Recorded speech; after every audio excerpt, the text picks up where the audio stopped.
And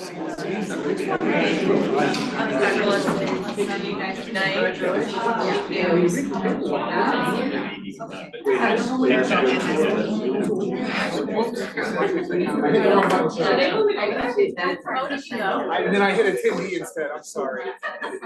I was trying to multitask and I failed.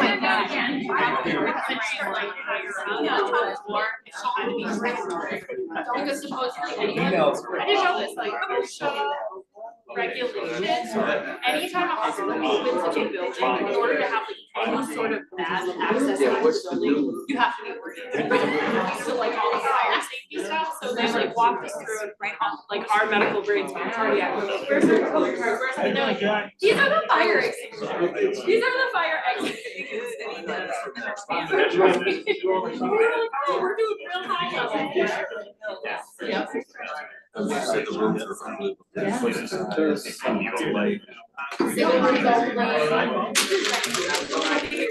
appropriate at this point. It's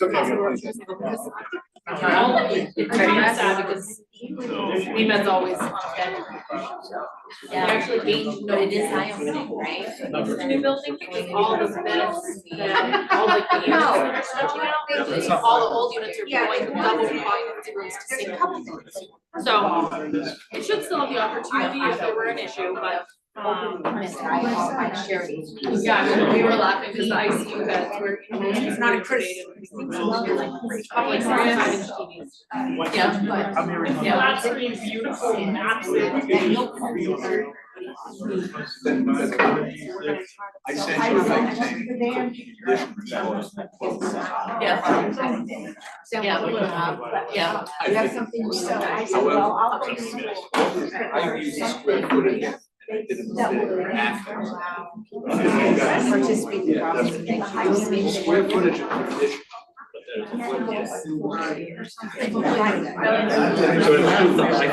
What's the square footage of the building? I think that's the answer.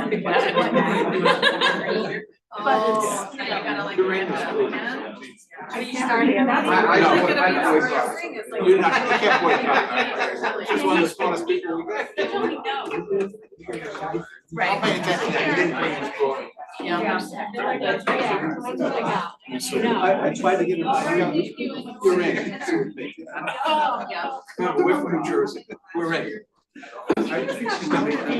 part of New Jersey. Yeah.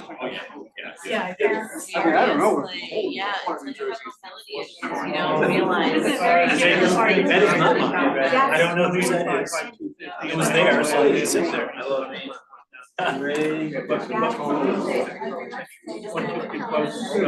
right, everyone, 6 o'clock or there. Hello, everybody. Why don't we get started? So the first thing, thank you for having us. Beautiful day. First step will be just get a call to order, so I try to do that. Next time was pledge of allegiance. I pledge allegiance to the flag of the United States of America and to the republic for which it stands, one nation, under God, indivisible, with liberty and justice for all. Thank you. The next item was adoption of minutes. We have not circulated the minutes, but we will next week. We'll approve them the next meeting that we have. James, we missed you. Yeah. And with that, then the next new business item, what we wanted to do is we had talked about as your groups start to work, maybe coming up with some type of matrix that you all could kind of gauge your proposals against and see how close you come to satisfying some of the things that we have identified as needs and what we need to do. And I think Charlie spent a lot of time putting it together. I tried to distribute it today. What we want to do is the leadership team hasn't gotten together. We've done it through email, but we wanted to share the list with you. We shared it earlier today to get your feedback about, are we missing anything? Have we captured all the things that you think are important? Do you want to make any edits? So with that, Charlie, do you mind just kind of walking us down through it?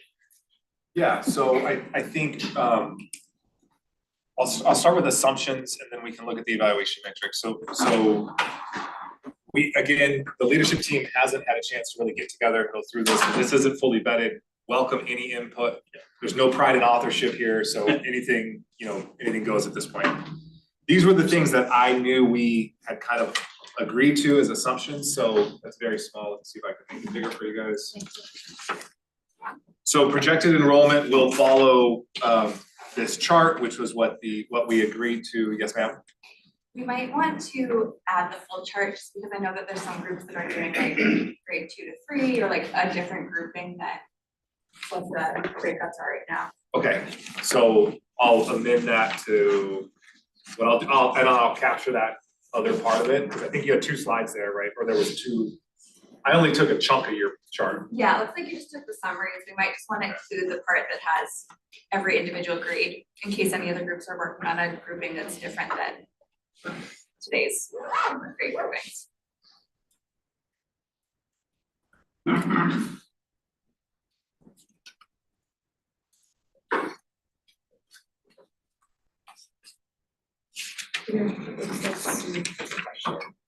Okay. New site construction will average $600 per square foot. I think that's kind of the round number we came to. The finance committee recommended $617. We okay with this? Yes, sir. Last week, finance committee came up with, I think it was 549 square foot. Oh, did I miss that? No, I thought it was. is someone here, is Dave up back? Dave, you said something out today at 607? Yeah, if you're gonna look at it less land cost assumptions, I think we're probably wanna, I'd say like 610, but probably anywhere between like 605 and 615 would be a range. So that would be no land acquisition, that's just construction? Correct. So the suggestion is 610 is the middle of that he said, between 605 and 615. So, Cost per square foot? Yes. when I listened to the recording, it sounded like you said it was like 550 now, but in 2 years it'll be 600. Yeah, cause you have to, you're gonna have to escalate it, pardon my voice, but you're gonna have to escalate it basically through the midway point of construction. So like, we wouldn't be able to buy everything out right now, right? So just assuming you're gonna have to escalate it whatever, 8% annually, and then you'll take that through whatever the schedule is for that project, you'll take it to the midway point on that, typically for escalation, if that makes sense. So I was wondering, should we put like a date like 610 for construction starting in 2026 or something? Yeah, I think that goes back to when it would be on the ballot for referendum, really, right? And then that's driven, if it's successful, that's driven off of it passing and then call it a year of design, right? So I think in a best case scenario, yeah, I think we had 2026 start date. That included investment for furniture, fixtures, equipment, and it's kind of a 10% buffer, right? So like Yep. other things, so it's not just construction. Just to be clear, like that 610. And the finance committee did a memo today that when they're ready to share it, we'll share with the group that does have the dates that they're assuming they escalated to a certain date specific. And I think when I read it, just checking with both of you, I read it as land was included or as land not included? So land was included in the prior estimate, the 615-ish Yep. number that we shared, or 619, whatever it was.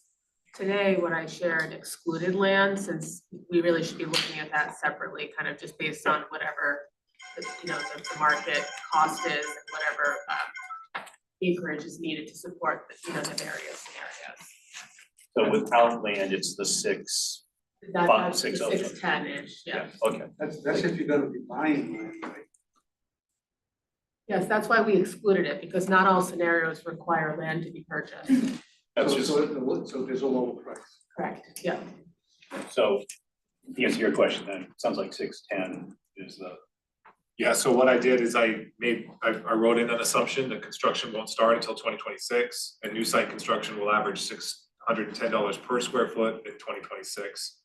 And then assumption number 5 is that costs will increase at a rate of 8% per year. I know that was the escalator. We went back and forth between 8 and 6. I just picked one and put it in here. I'm open for discussion on that as well. Looking at that percentage, the last couple of days, looked like it's gonna be close to the 10 to 12%. 10 to 12% escalation That's what I saw online today. based on what? What was the source of that? I asked what percentage of new school construction should be used for inflation rate. They came back 10 to 12%. Oh, you went out, you reached out to the DOE and that's what they came back to? Not the DOE, I just asked the question online, Hmm, Well, I think, and that's the average. like in a forum or something? Or? Google. Google, oh, okay. but Dave, you guys made a specific recommendation, did you? Yeah, so we typically just, I mean, it's gonna vary by market and region, right? And it changes, it's a dynamic percentage that changes. But I would say for like best practices, like within the construction industry, it's a 6 to 8% is what we typically carry. And we'll see. I mean, I'd say 8% just to be on the side of caution personally, but And again, for everybody's, all this is doing is just making sure each group is using the same set of assumptions. So as long as we're all consistent in what we assume, the relative value of the projects will come through. That the actual numbers may be different, but it gives us a sense of, the value, if you will. All assumptions are wrong. Yeah, Right? They're just assumptions at this point to work with. I think this is a bit problematic because imagine 10 years from now, it's 8%, for 10 years, it's gonna be a much higher cost for that. Like, that's in like nominal numbers, like then you've got to think about, well, what's that beyond inflation in 10 years? And it's like, is construction costs gonna inflate beyond inflation for 10 years? Like, I don't think anybody really knows those two values. And so we're gonna have to compare values today and all present value. And so I think it's gonna be problematic to try and compare like what happens in 10 years and what construction will do relative to inflation. So I think maybe it's just best to say, what would it be like if it was all today? At present value, bring it back to. I think that If you the, build it in 10 years, then you would think. Well, can we let Charlie get down through the assumptions? I think on inflation, it sounded like the recommendation of the finance committee is 8. Yep. So I think that was the assumption you put in there. I think your discussion, I brought that up to Tom at some point. We probably should have that conversation, but for now, we can do the net present value. But we'll include an inflation, right? Because where that matters, I think, is when you start talking about project timelines. So if you're building school, say we go with a 4-school model, you're building school 4 10 years from now, it's gonna cost 8% more than it does today. And those dollars. Right, in today's dollars, right? I mean, yes, there's an inflationary, I think that's what James's point is, that it gets complex, That's the we thing start is, talking about the value. If you look of at the inflation like in the past 2 years, well, the inflation has been about, 6 to 8%. So I don't know, I think one of the big problems of like the last referendum is they talked about $250 million of difference between the two scenarios. And that was in 2055 numbers, And so I think if we start comparing numbers too far out, they start to lose their meaning. So I think, Tom, maybe you can help. We started that conversation and help us for now, for this exhibit though, let's get down through the assumptions. So for now, we're gonna use 8%. Oh, you got Charlie. So the next one, I skipped number 4, which is renovation costs will be dependent on site-specific scope. I'd love to have kind of a set assumption for what renovation costs per square foot would be. Heard, discussion last week, that's really, really difficult because our renovation is unique to the building. And so each one has unique problems that have to be addressed. So I'm not sure how we capture that as a group. Yeah, Fred? I think it's a really good idea, and I think it's the responsibility of each group to be very specific. If you're gonna sell us all on this, it's your job to be very specific about what renovations you guys have in mind. Like, I don't think it's fair for groups to say, we're just gonna do a renovation. Like, what? Are you gonna do electricity? Are you you know, I think you gotta be very specific because we all need to evaluate these evenly and score correctly. So, yep, Do we know if there's asbestos in any of these 3 existing buildings? it was not mentioned by Todd.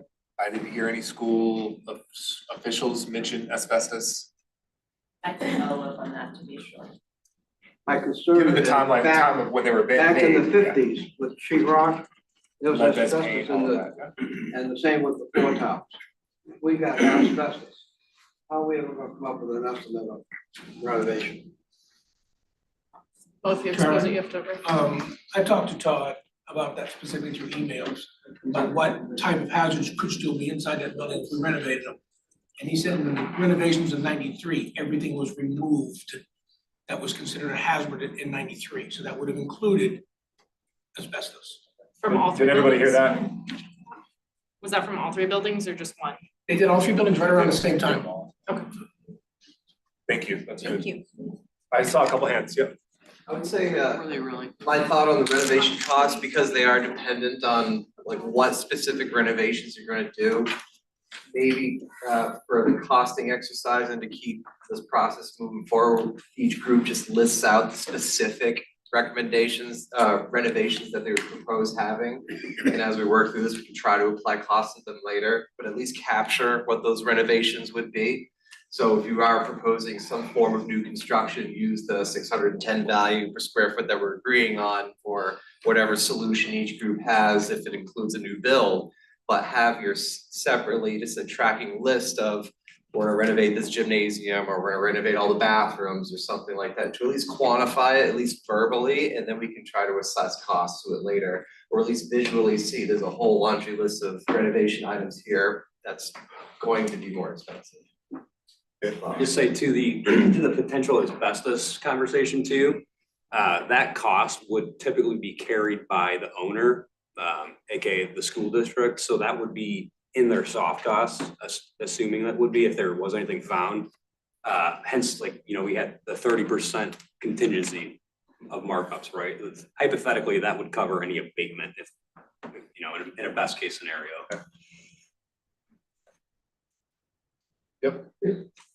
So I know somebody has been talking to Heron. Okay? In their original proposal, it's online, the PDF. $201 million worth. They showed the architectural layouts of the existing school on the primary and the addition. The addition handled all the classrooms and the primary school as it is now, physically. Substantially less square footage than 50,000 square foot. They must have come up with a number to renovate it, to give us the total. The addition is gonna be a different number. They have construction cost, total renovation cost in there. What we've not been able to get from them is itemized breakout of that estimate, so how they got to those numbers. Can't they separate the two? It They costs haven't- this much to renovate, it costs this much to build. Yeah, they can, yes, they have those numbers. They came up with they didn't just pull the number out of their hat. They just haven't provided it to us. We don't have it yet. Yeah, oh, well, that'll give you the answers that you're looking for. The cost per square foot for how to renovate it, it's gonna be high. Carol? Yeah, I have a question for Dave. You mentioned hard costs and soft costs. So if I go to the 610, that includes hard cost and soft costs? The 610 was inclusive of, Hard yeah, cost and there was soft cost. there was 30% on top of the direct cost of So if I come back construction. down from 610 by 1.3, that's my hard cost. So just for clarification, the soft cost, what all does that include? Soft Yeah, cost. soft Does that cost would include typically- any pulling out of asbestos and things like that? Soft costs would include like your general liability insurances, any fees. It would include the owners. The owner they'll have their own budget, right, of furniture, all that kind of stuff, their own owner contingency. So really, like, that's the 30%, we had, or that 610 is inclusive of 30% markup, right? Now, where those, you know, if you split them up in 10% each, like where those buckets of money, like that's gonna be fluid, right? What's in what bucket, but like your soft costs are gonna be like all your design fees, owner contingencies, FF&E, all that kind of stuff, if that makes sense. It's a good number for us to use, which captures. Yeah, I mean, we don't. Come up with an estimate. Right, we don't know, like, I don't think we really know what the budget was per se. You know, that was involved in a number with the last referendum. But, I mean, I think it's fair to say that we're gonna need like something, right? We can't just go in with direct costs and you're missing $30 million of owner items, right? Does that make sense? Can I make a suggestion? There's a lot of this to get through. Can maybe you guys send us your questions for greater detail? I'm just afraid that if we keep going back and forth like this, we'll spend the rest of the meeting trying to get through this. We're just trying to say conceptually, does this look like the right matrix to use that we can all fairly evaluate the different solutions? So if I could just ask to maybe hold some of the questions until we get through it, then we can discuss it. There's a soft cost. Which you're talking about, something that like town manager can add. I think the question was asked and answered, right? Soft costs are included in I think 610. the hard cost and soft cost will come from finance. Yeah. It's gonna include the hard cost of the building construction, et cetera, and the soft cost will be all of the engineering and miscellaneous stuff that it captures. That's in the 610 number we've arrived at. So let's. So so what I did add an exclusion here to say not including land, so it's basically turnkey school minus land acquisition. Okay. Next assumption. All right, we already talked about escalation rates.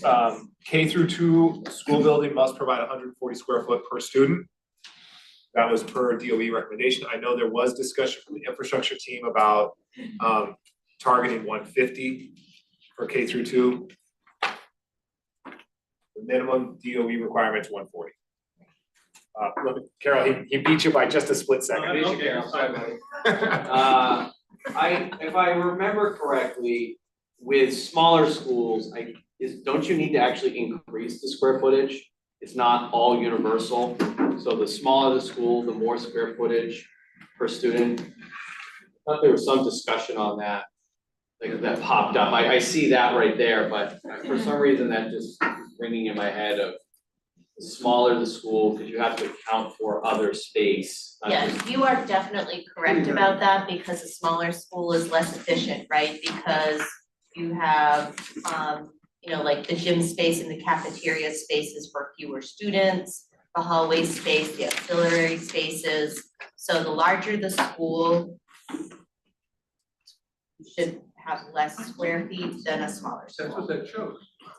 That's what the chart shows. Right. But it's still between 135 and 145, I think.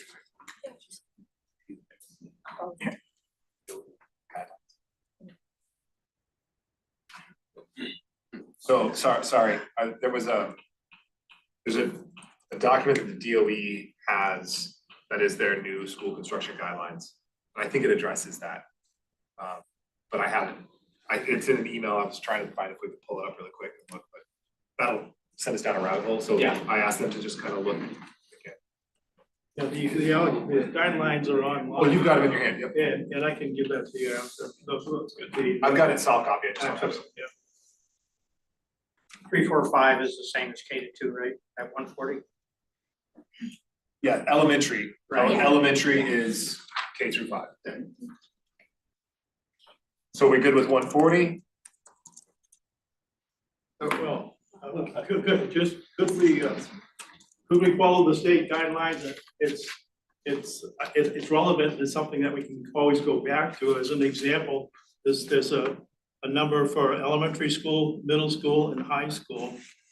And I kind of erred to the high side of the middle school. I was working with the middle school data.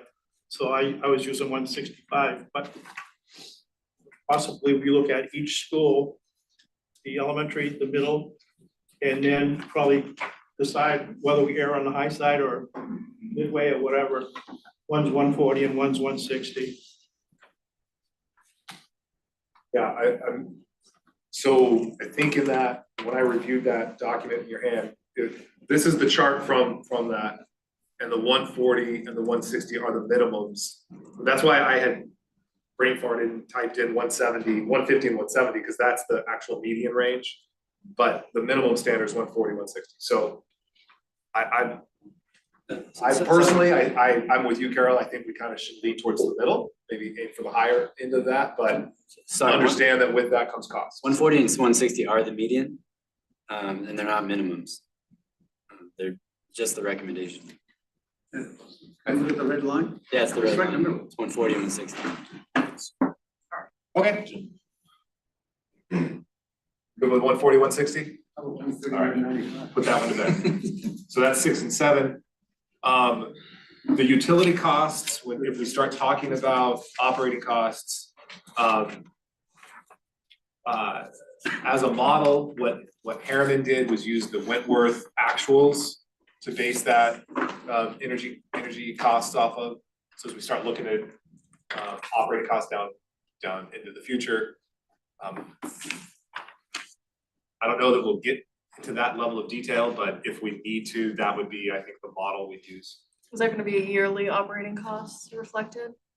So this assumption is just about if we need to look at utility costs, how much does it cost to heat and cool a school building? That's modernly built with insulation and energy efficient in mind. Yes, ma'am.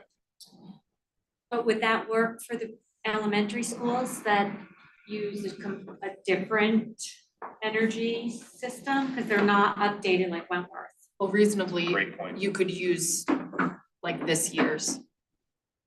When, Yeah, cause I like think you're actively construction running. This is where, right, the devil's in the details, right? Yeah. This is where it gets hard. If a recommendation is to do a full renovation and address the energy inefficiencies within those renovations, then you could probably use this number. If the option is to maybe update the boilers, but not go in and redo insulation and spray foam and things like that, then maybe these numbers don't match. So, but we gotta have a number if we're gonna look at operating costs. Yeah. I'm having a problem with this because, I mean, we are just ordinary citizens.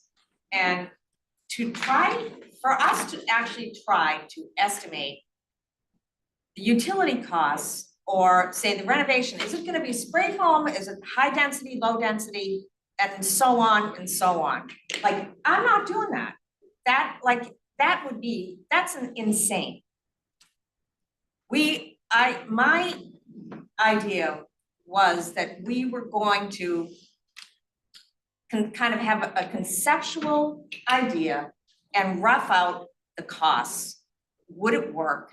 And then take it away. Because I don't get paid to do this. It's not my job and I'm not doing it. So. I think part of roughing out the costs is agreeing upon some of these things. I don't think anyone in this room kind of is prepared to come down to a number to, bring forth to a contractor and say, this is what we've got for you, make it work. But I think on some level, when we kind of rough it out and are looking at these, we have to be able to compare these, which there needs to be a starting point to do that. Because if one group is working under a different set of assumptions as another, there's really no way to look at, the great ideas that this committee and town have brought forth on an equal playing field. So while I agree, I don't think we're ever gonna come to a number that could hold up against a contractor's. I think there has to be some level of effort put forth to understand the cost impacts on the town and the taxpayers who, reasonably have some serious concerns going into this.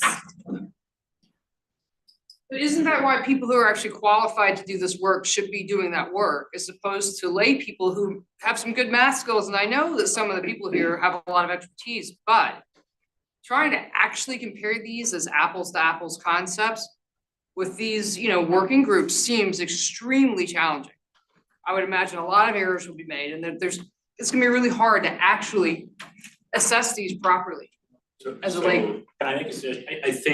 I think all Charlie is trying to say, and we've had some conversations about, operating costs are gonna be tough.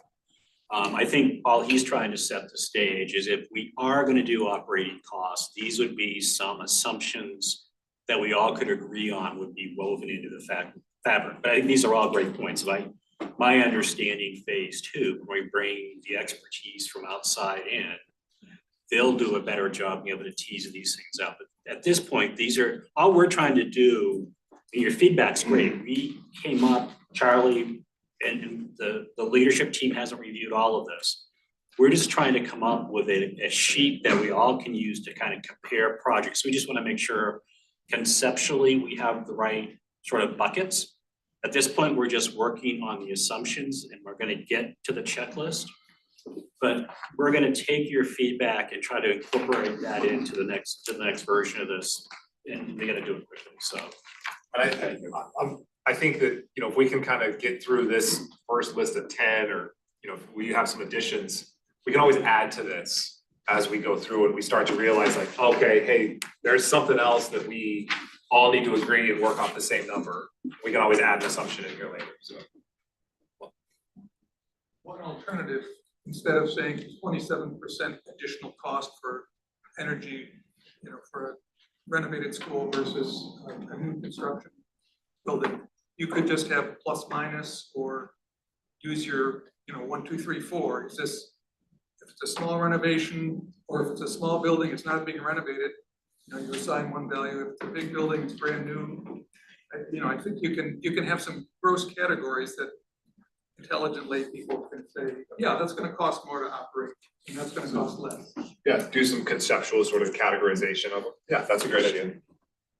I think what I'm caught up in there is the operating cost. Up till then, I'm on board with all of it.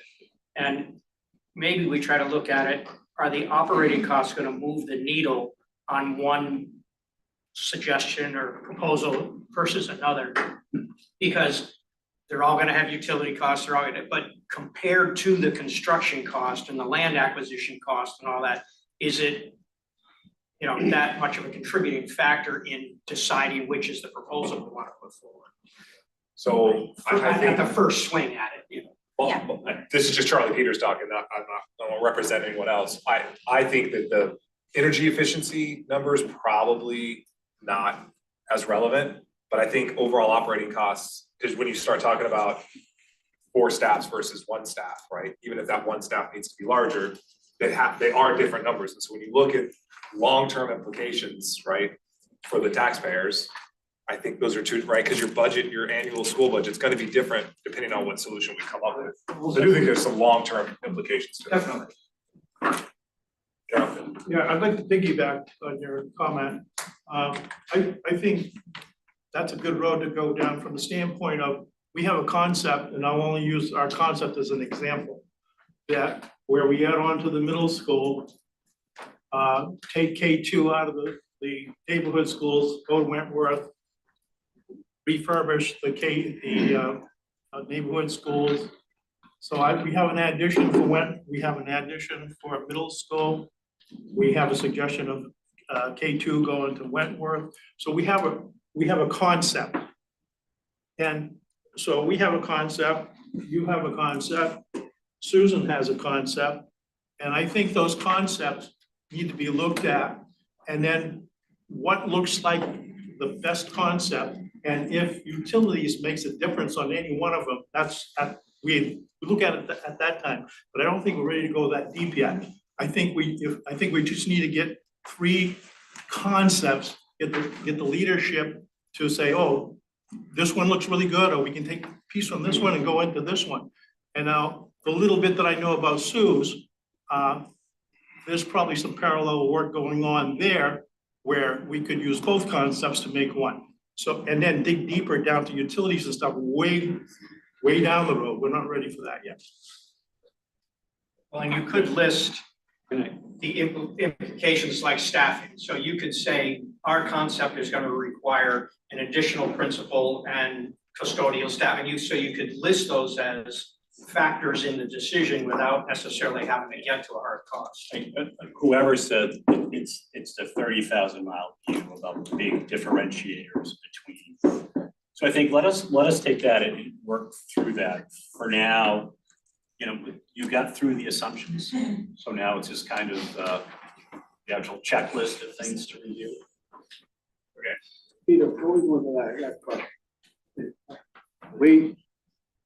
We're talking about concept. Concept we're talking about are the people in this room. When are we going to get a concept from the public? When we were formed, we said we were gonna have the public involved. Right. The only involvement we've got so far is the study. Have we had any conversations with people out in the public to get their ideas and their concept of what they want for schools in this town? Yeah, and actually. And I'm not comfortable working with the 4 concepts we have here, especially after reviewing the study. I'm not sure what, but yes. The survey. The survey, okay. Yeah, the communication committee has asked to speak with us immediately after this about that very issue. So that is a discussion point for the leadership team later tonight. That's their issue, that's their question, that they have the same concern that you do. So we're gonna flesh that out tonight and then we will. So whatever we do last week and this week could change drastically after we get their input. It could, but I think there's only so many, as you guys have struggled with, there are only so many versions of things that can be done. Hopefully, you know, we've kind of got some of the basics, but we do need to do that public process. So we will, again, they're gonna talk to us after this. We will look back to this group about what that. We've got what, 3 weeks before we have to report out? Yeah, the timeframe's tight, so that's a topic of conversation as well. Because we gotta get the public input, because they gotta be on board. So let us hash that out and we'll get to you. But I think for this conversation, we keep getting kind of way down into the weeds. All we're trying to do is a 30,000-mile level, say, have we identified some key things each group should think about as they're going through their process? And that at the end of the day, we can kind of put the projects side by side and say, what of this criteria did you meet or not meet, or what are sort of the pros and cons? So I think we can. I think one thing to add, that a bucket that we missed was like dollars per acre acquired for land. So I mean, if we just say it costs, you know, whatever, then I think it'd be a shared assumption. Yeah, I think that's a good, we just pick a number for land acquisition, and if your school requires 50 acres, the other option requires 5 acres, right? It's pretty easy. I don't think that's a good idea. Small building. Because primarily, that, you took land out of the process for a good reason. Because we don't know whether you need land, but the cost of land is gonna vary so much depending on where you're trying to pick it out. I saw somebody's comment about putting one out on the other side of the turnpike. Well, the land will be cheaper, but the developing the land is gonna be ridiculous, okay? So I think we should not, to echo what some of the other people have said, I don't think we should try and do land cost at all. It's too variable. Any other thoughts on land? No. Let's keep it out, Carol. Yeah, I agree with Jack. I think that, let's say there are 3 really good concepts in the room right now. I don't think land should enter into it unless any one of the concepts needs it. Many of us would like to be able to stay with the land that we own. And that's the way our concepts are going. Okay. So if we get to the point where say, oh, this is great, but it's gonna need land, that's when we need to, I think, address it. But right now, I don't think we should get off track. I think we should come up with a concept and get leadership to like one or two of the concepts and then see what it takes to do it. So I'll add here land acquisition.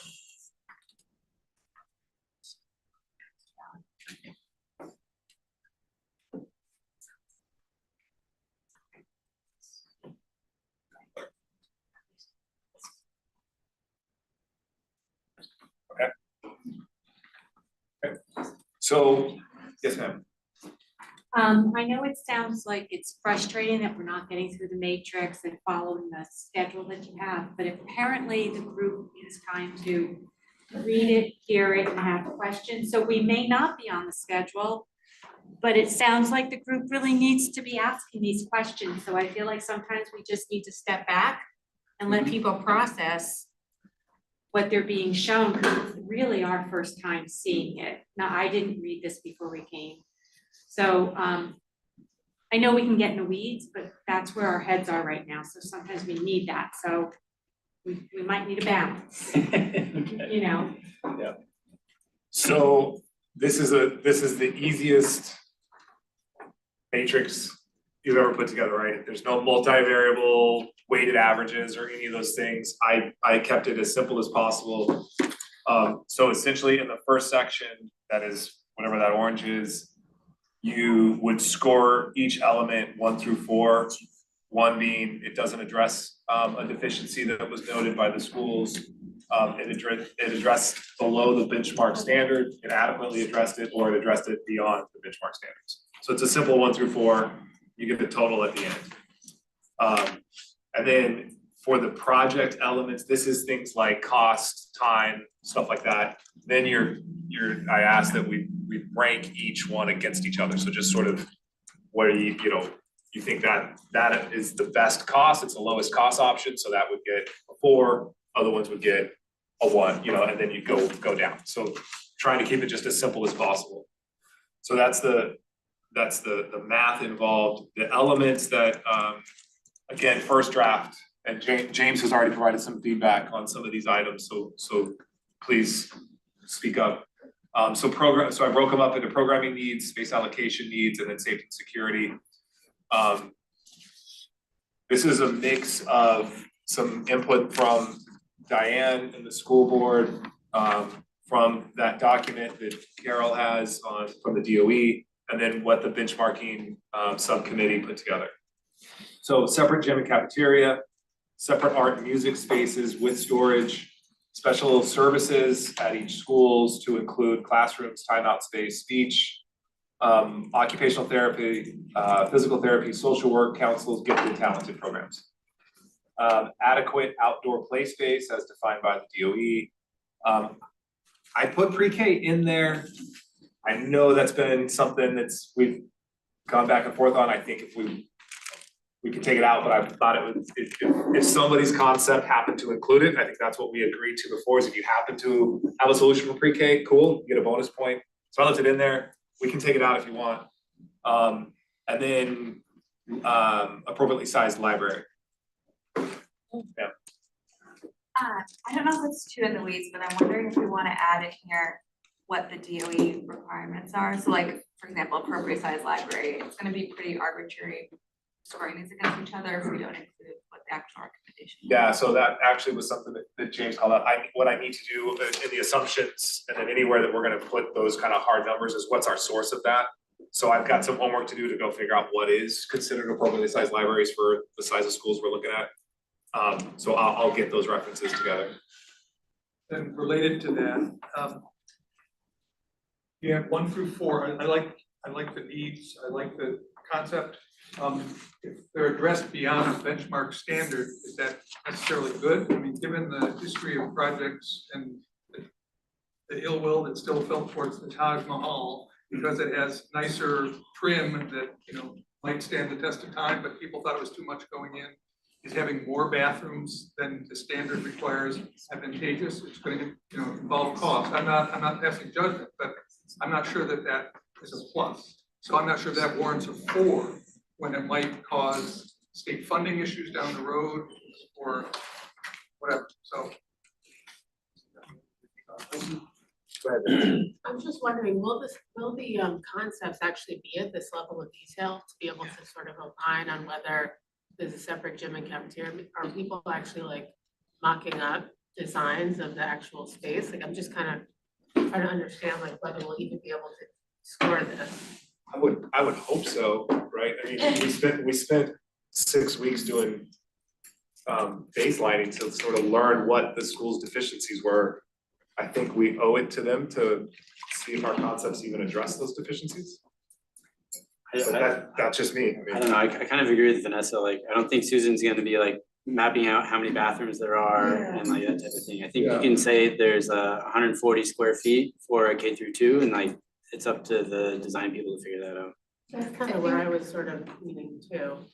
That's Yeah. usually part of the architecture. I think the point of the exercise was just as, you know, as we're listening and looking at some of the different proposals that are out there, just to ensure that each group understands that this is more than just building classrooms, and that when you build classrooms, then that has an impact on all of the other spaces that students have to access during the day. So, you know, we just want to make sure that, you know, although it is wonderful that we could come up with a solution that has 12 additional classrooms, if we don't have sufficient space for the kids to eat lunch or for them to attend gym class, then we're really not solving for a need yet.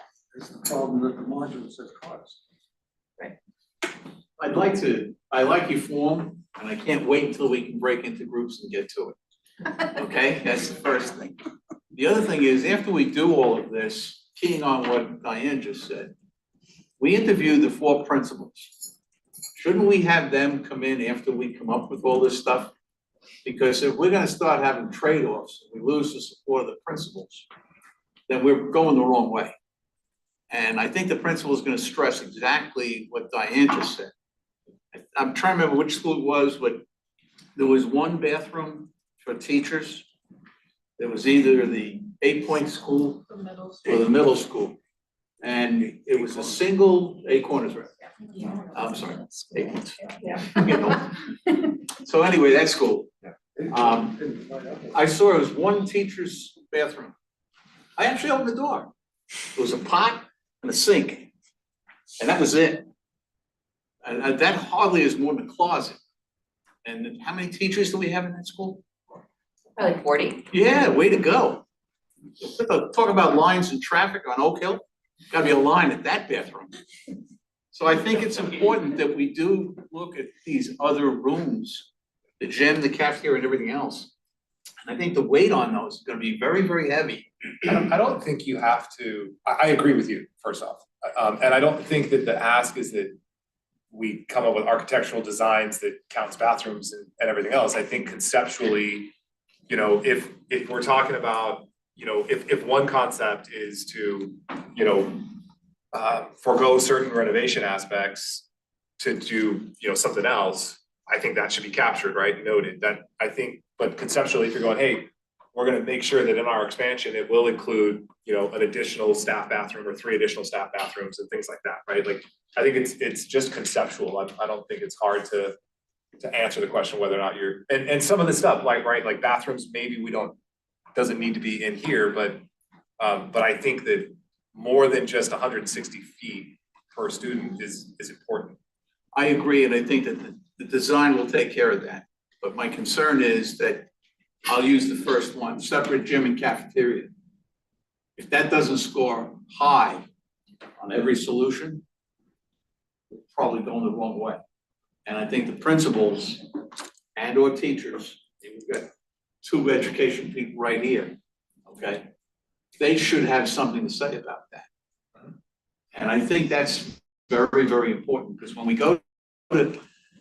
present the final solution to the voters, okay? I used this example with Diane last week. You don't sell the steak, you sell the sizzle. We have to convince them that this is really something that works well. You know, if you look at Applebee's and they show a picture of a steak, they never tell you it's corn-fed that it's grass-fed. No, they show you a sizzling steak and how good it is, and you lick your lips and you think about, boy, I should really get something to eat. That's what you do when you sell something. And let's face it, we're selling this to the voters, that it's a well-worth thing, and this is why you should vote for it. In your kind of process of formulating your ideas and looking at each of your individual projects, the benchmarking and program, I know a few people met with the school committee, but the benchmarking and programming people did meet with all the principals and did ask directly that, like, what are your trade-offs? What are your wants, needs, things like that. And that Excel sheet or matrix is on the Google Drive, available to everyone if they want to look at, you know, I think it's important to get maybe their feedback again, but if while you're stimulating your kind of thoughts on some of the things, there is a little bit of information directly from the principals in that part of the Google Drive. So, did you still have a comment? Cause I do. Go to Sue, okay. I think we really need to think about the cost of this thing, because we know that in the perfect world, each one of those schools, neighborhood schools, would be fully renovated and they'd all have separate cafeterias and gyms. This has to pass at the voters. And so there are gonna be a lot of compromises because we can't deliver everything. So we need to be addressing, you know, the most important things. Otherwise, we'll be saying, here's it won't be 160 million this time. It'll be 250 or more, and it'll be renovate the 3 schools and build a 4th or something like that, and it will fail. So we need to be prepared to accept the fact that it's not like Santa's, you know, wish list. Fill it out and say you want everything, because you're not gonna get it. Simple. But I'm at the risk of engaging in a debate here, right? Don't you think that if we spend all this work and come up with a solution that only gets us 5 years down the road and we have to come do this again, that we failed? Shouldn't we? I mean, I believe we should, our goal should be to solve this. Yes, it's gotta pass the voters, but it's gotta solve the problem. I will say that Cape Elizabeth went through this very process, and they came out with they looked at the long term, that's over the next 100 years. What would be the cheapest in the long run solution? But it's not the cheapest in the short run. It involved tearing down 2 schools and building brand new, and then they wouldn't have to worry about in 30 years when like if they just did repairs. But the fact is, I really only care about my lifetime and what my tax bill is gonna be, sorry to say. And, so that in the short term, there may be some things that make sense and that will pass and will buy us time. But yeah, we'll be looking at stuff again. The fact is, that is just the way it's gonna go. I'll get to you in a second. Can we just get into our groups? I mean, I don't think we're gonna get general consensus on this today. We just got it today. There's a lot of things on here that none of us are qualified to even answer. So if we could just move on, get in our groups, and then maybe we can follow up with leadership later. I think it's time to move on. I don't think it's gonna cut off. I agree with that. I would like to, before we do that though, to my recollection, we haven't even gone through this and seen how it works and what's the end composite score and what does that look like? So I would appreciate to even understand what we're looking at and what end goal we're trying to get through with this, rather than getting the weeds on minimum bathrooms. I mean, it's a waste of time. I would love to understand how it works. Yeah, so essentially, once we agree on the elements that we want to evaluate, right, you just put in a 1 through 4. It's right. And eventually, and then when you get down to key project elements, you rank these 1 through 4. And you get a total. So if you were to do that across all 4 options, right, highest score, right, and this is where, honestly, right, it's like I said, it's very, very simple. We can make it more complex. There's no weighted averages to this. Nothing is weighted higher than the other, so the number of bathrooms is just as heavy as whether or not you have enough classrooms for the students, right? So I understand that, it's very simple. So is the intent for this then just like a hypothetical? Like the intent for this document would be to determine the recommendation based on the composite or? I think it's to help. What, we haven't really talked about how we might implement it. I think that, you know, one, yes, we could go, okay, everybody scored them out and this is, and then you cast your vote based on how you scored it individually. Is kind of what I thought is we would use this and everyone in the committee would go through and score their own based on their own opinions and what they think are, you know, important. And then after that, then you cast a vote for your top two options, you rank order them. So I just thought it was a tool to be used, but again, we haven't as a group talked about how we'll implement this.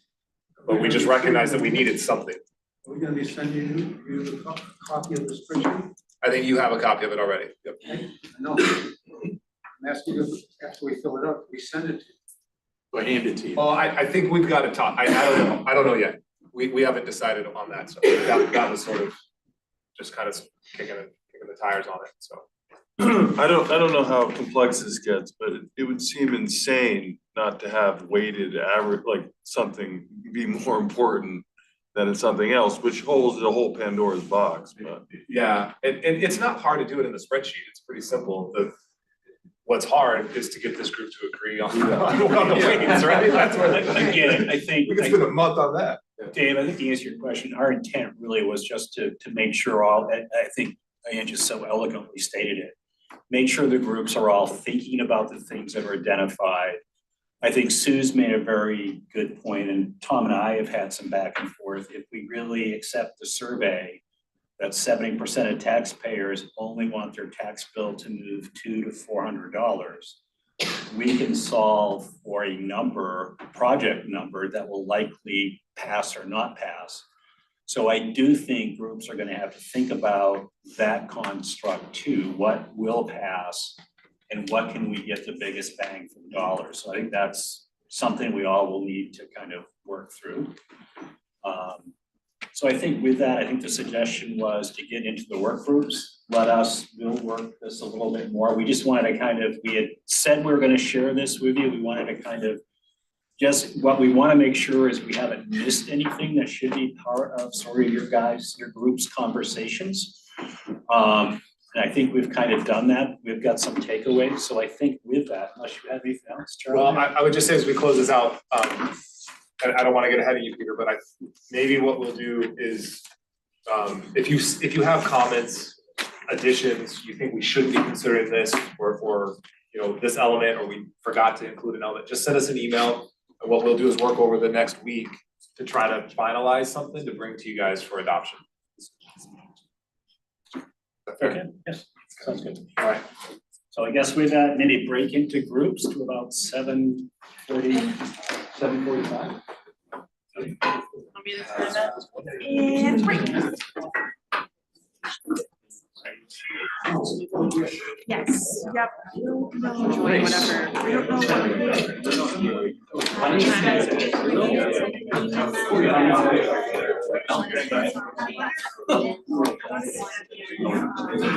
I don't know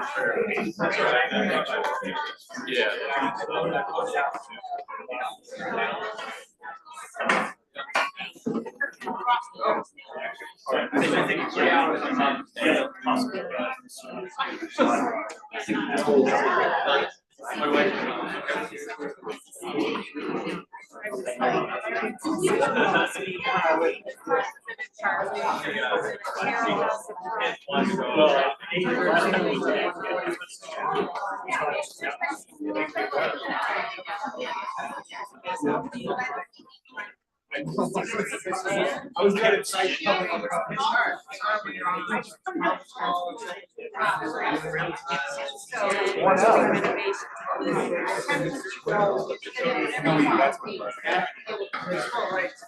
Yeah. To what extent we are doing it. Thank you.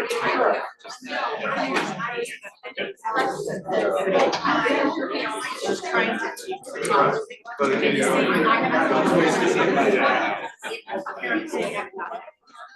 and I haven't been. I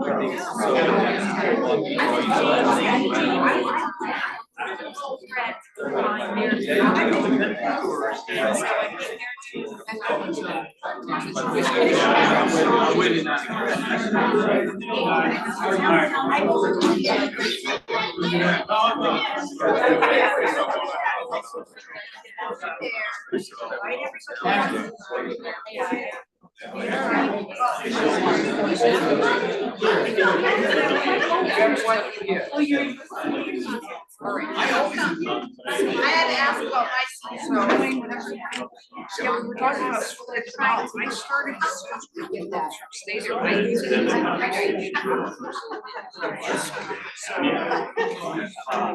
know Alicia is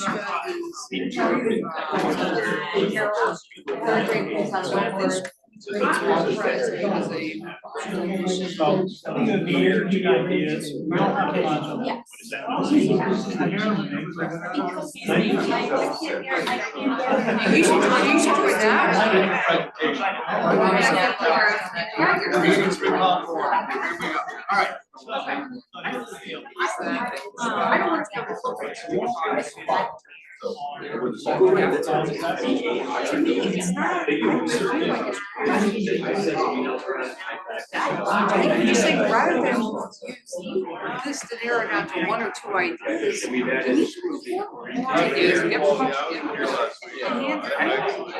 That's right, when you guys just look so handsome. How do you guys perceive this? Because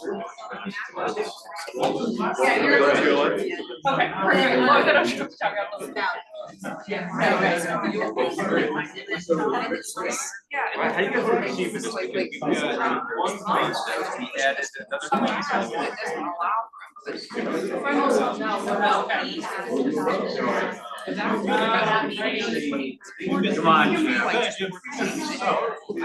that question. Yeah, with James and I. Go for it,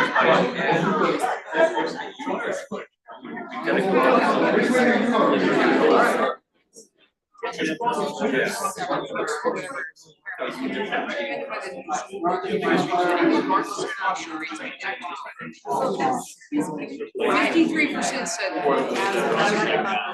Strong program, strong. I mean, so the community salaries, they don't trust the process. Now, this is really important, because I mean, that question was actually, that question was really. Like utilize story, because the other part is that from stealing their idea over there. Permanent modulars can actually be put up over some that's a fact. Cost is much different apparently, and I did talk to them today, they're gonna send us an actual cost.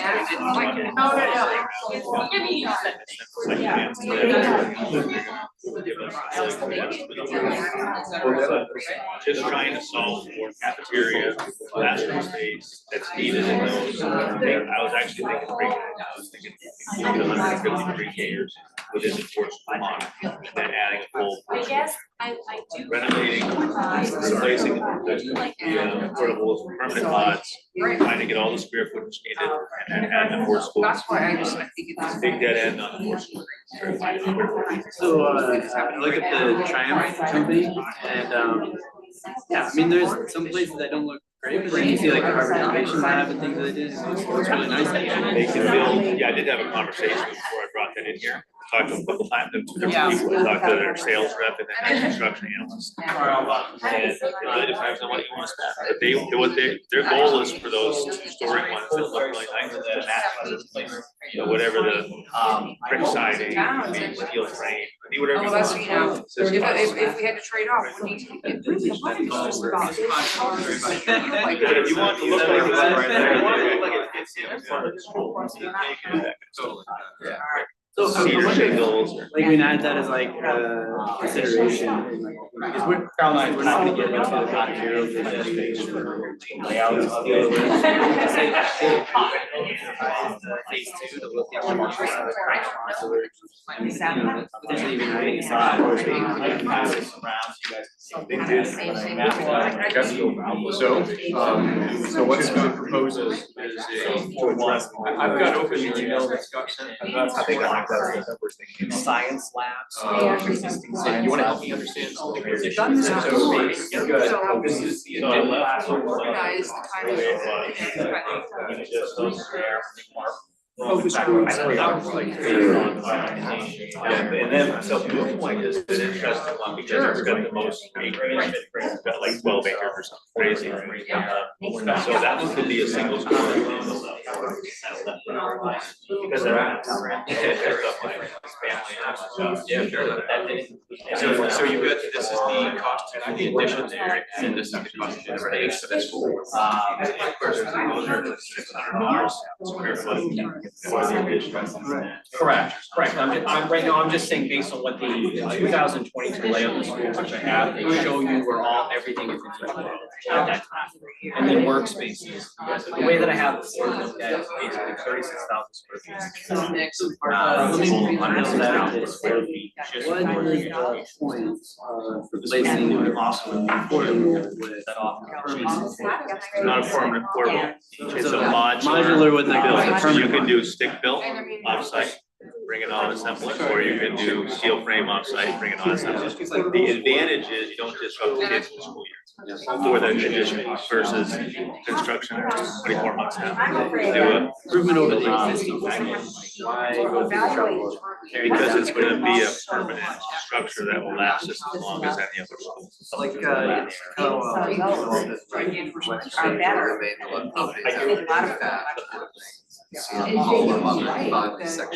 that there are only there are limited number of ideas and that we can probably get a handle on them in this room ourselves. But the public outside these doors doesn't understand that or measure them on it. You know? It's what happened with the process last time. I mean, in a greater. There's so much work is done. Once they're there now, we're actually. When they came back, I was like, oh, we gotta sort of, they just said, okay.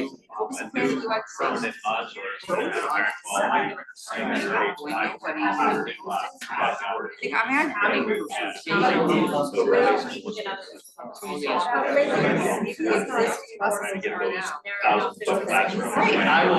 We can get an email list or I can put down stuff. When kids, and then they're gonna drive, so I new additions. Someone an opportunity. I was like, so. Based upon the Right, but like,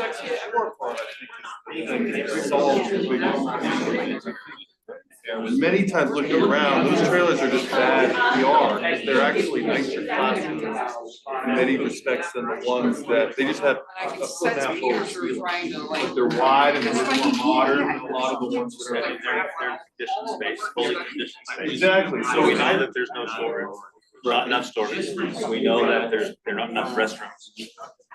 Yeah. Hold that, and we know that there in the existing spaces, there's a major issue with cafeteria, shared space.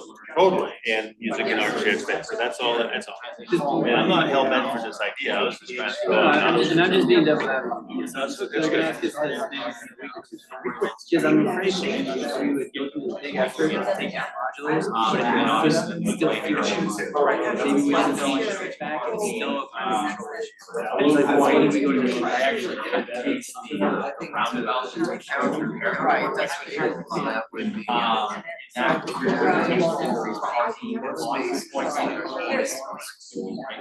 really love you, I gave you, but I haven't, because I noticed that what came was the survey was really not. It was just listing all the numbers, you know, there were, and really the document provides the research project, you wanna figure out what we know, but you couple that with its whole purpose. So I really, very clear. And that's actually been around. But I think trying to. Yeah, but. And then I'm reflecting the opinions, I was trying to say, what was it, but she makes them. You can't just. It's hard to biased analysis. So I said, okay, pause, I mean, if you're 200 that by the signed up, it are these are not. So I looked at you commented that we're like, yeah, makes sense. So I think there's some things you can do there, and the point about Pleasant Hill, have an idea of what your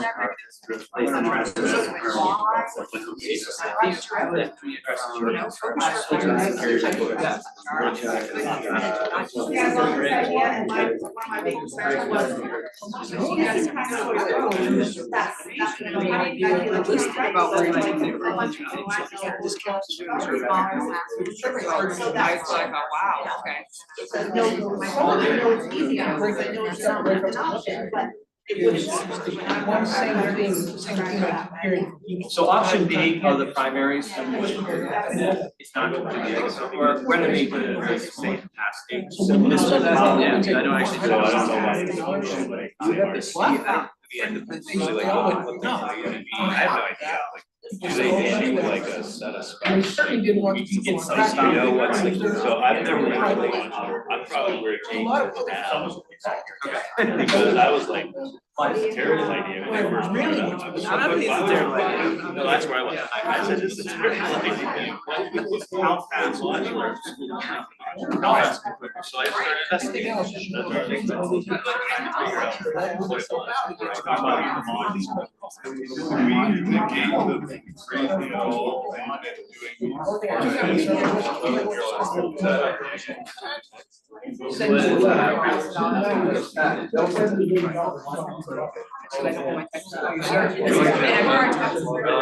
Right, and a quarter to $200, and then another quarter. Now we realize nice modular systems, their construction was not. Actually, I'm trying to do it. Tell me that down at the base.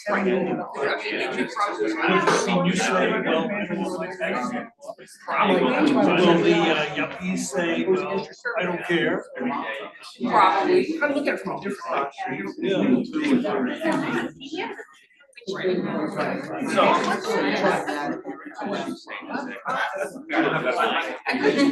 couldn't even find the specs. Yeah, actually, send me every different. Go to this page. So right now, I've got like 3 months. Right. But what's this? $400. 3 more weeks now. Yeah, I bet you know. I just know. It's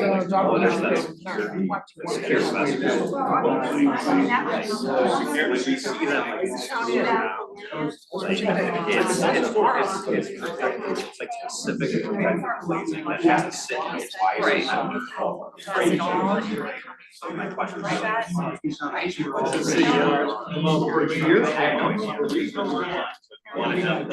So, I would like to know super opportunity, I'm gonna do a cycle.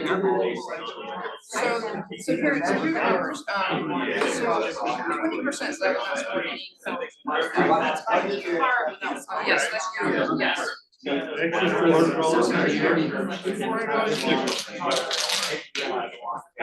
mean, that's those are all legitimate questions. How much of a percentage?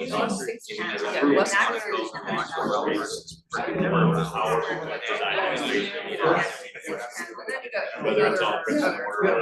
Like where are they? I just like from like. So that gives us time. And if maybe for actually really realistic. What would you say? Unified agency of five, average tax increase. So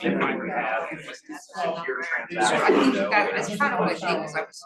You know, it's like, what does that mean? Maybe everybody's tax is super different to begin with, you know? You have to think about services we can So. So I would have to put bill. Not necessarily, it would probably be priced on your, valued on your cost, and you would pay less, but someone will say, no, you know.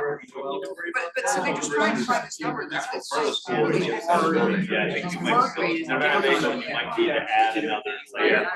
Entrance. Sell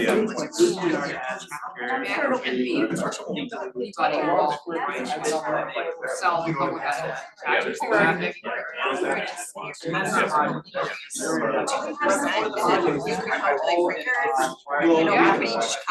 We need the bottom line of the cost. What it's gonna cost. Right, but I agree that maybe, you know, yes, your taxes will increase by a percentage, so your taxes will increase by X number of dollars. Well, yes. Maybe some of those are hard. Well, sure. I'm just talking about what I see as like a secure value, and then like, I'm just gonna ask them all these questions to make it.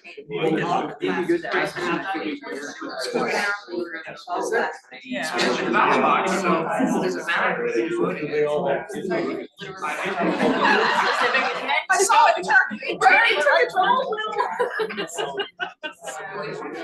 Just feeling pretty. I mean, they've got a hard sell, so that's why you gotta bring people in now. I would recommend the first school should be. First school, that's what we're looking at, and then any like ancillary, if you wanna do that, maybe is like, you know, put it. I wonder. We keep calling it college. You know, it is really easy to. Right, and then you did say that.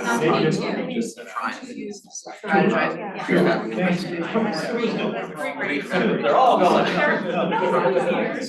But it's great, well, I was. They came up with an answer, and it was an expensive thing, and it was a unified school, and it turned out to see the same. Sure, it's just another job trip. Well, yes, so We're on site. How do you feel for those teachers that have wanted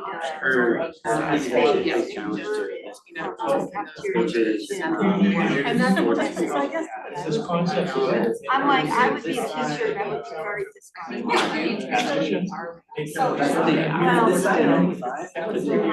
Different locations.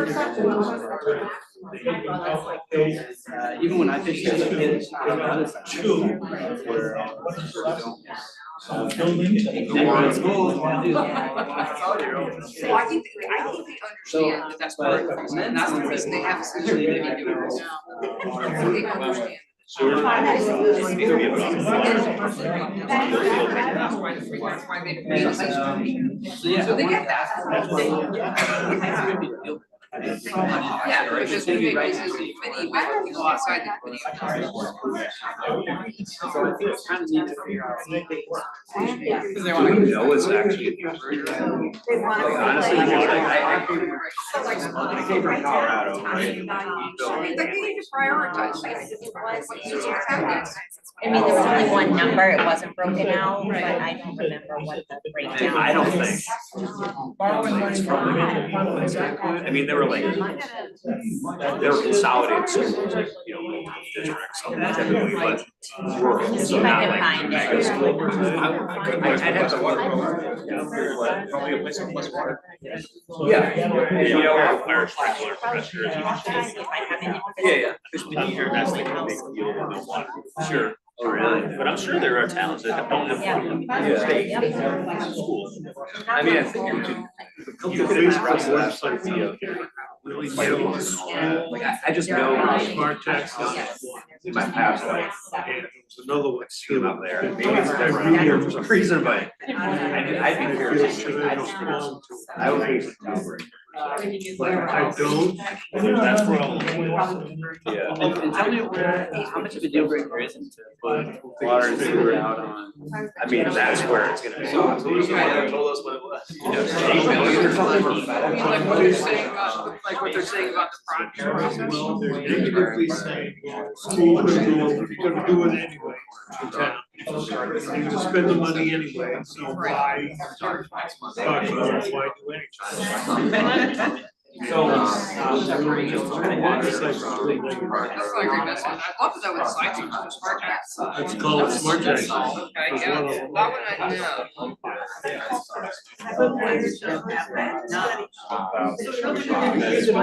Well, I try to find out, because I'm on two Facebook pages, myself as well. And I can't find out who is the person. Previous projection here, and middle school, you're at 772. What I did is I. I have no idea, because they don't even need it. And so they have like. We did have sensors, It's so many many bad ones. They had Very those good. sites, they don't want you internationally to see that. So we can actually with that, right? About the school, alright, so if it's. Smart Text. The guy's property is. Are you getting these on emails or on?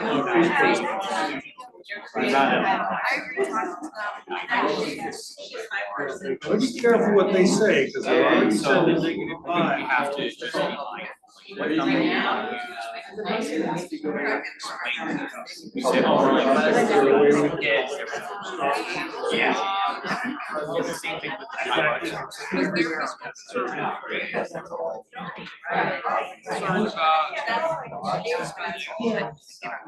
Very hard on the last, to justify. I follow smart taxes, I like to know what people are saying. Yeah. And it's Yeah, a- one or two. and it's a- So. Like I said, when people comment, that's what we on a website. Yeah, you gotta know. Discussions are gonna be where, I think.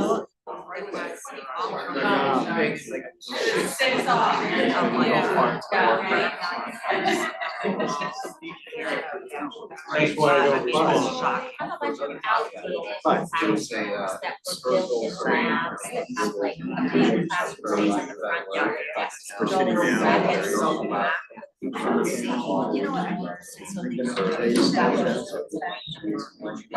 Well, I've already done that. I'm also on a page, we have a page, Facebook page. Yeah. Hillcrest and Pinecrest, it's called Friends and Neighbors. We got a couple people that were really so negative. And I listened, and I wrote, kind of changed their mind. No. But here's the thing, there's two options, either this side of the. Well, this side, there are a couple spots. They have a longer spot. Well, you have to build that And ground Dunstan, structure or first. Dunstan, that used to be a school, but That's on My Vine. taxes, well, you have to build that all. Right. And Yeah, we should, and my grandfather walked to school on Scotts Bluff. But all the way down on the corner of Broad Church, sort of Beach Road, that area. I know, but there's. There's space in the town. Just looking at it, I was just trying to figure out ways to. Right away. So when you could zero in on everything, that was rad. Something. Depends on, yeah.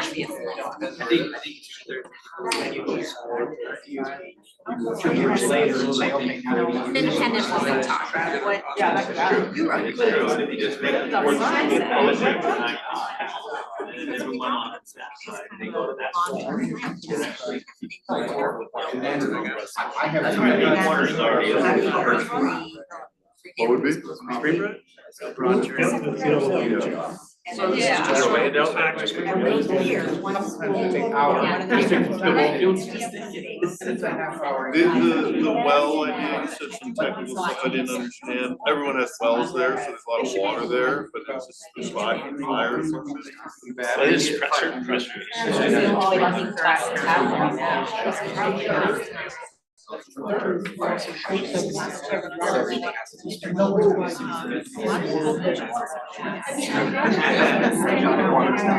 we build a water tower? How expensive can a water tower be?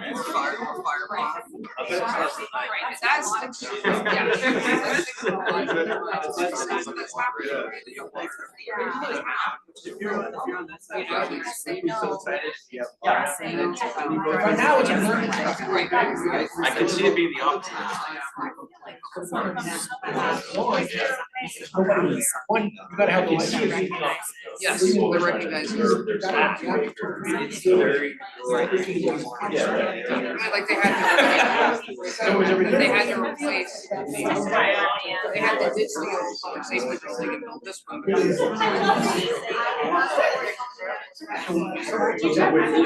And now it's in the, right? Wouldn't fit the new fire truck.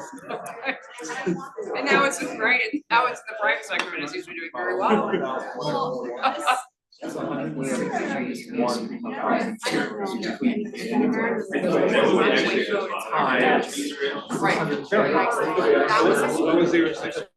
Yeah, there you go. I was over here in fifth. Right, so it's not as if these buildings, right, like, that's like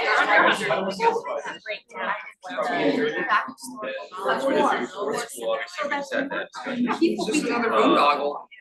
You guys want to go to the story about this school of mission? It's still fun. So that is why, but that's, so that's why people don't trust the press, because they see this happen.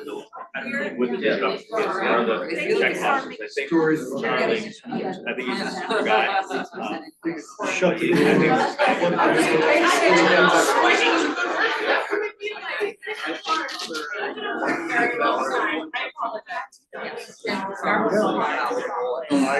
I still think we found the other side.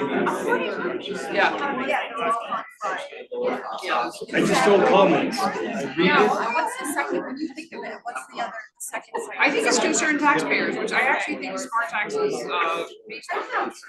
Yeah, that's the same. Yeah, it's the same thing, yes, I don't know why they do that. But yeah, certainly this is conservative, they're trying to figure out. And I. That's a great idea. There's original. No, that's not. Right.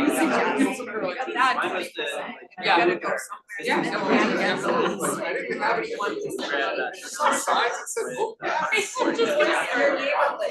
My daughter lives in town.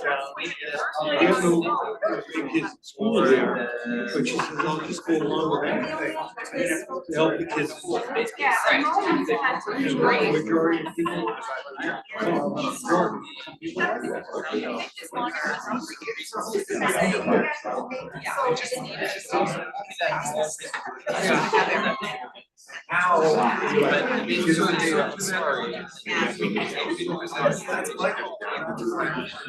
I think, well, it really has, it's been like. And I talked to you. Good idea. And I kind of sit around and estimate. So now And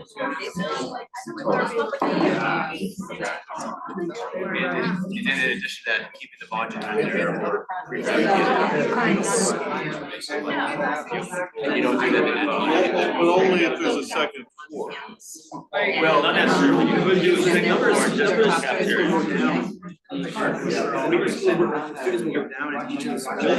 did watch it. Unfortunately, right now they're like small cafeteria. To music, education, it's up to the principal to figure out what. And then I have one more thing. I did not intend to build so that we can have a cafeteria. My presumption in my plan was, while they didn't have this is all. Some cool. My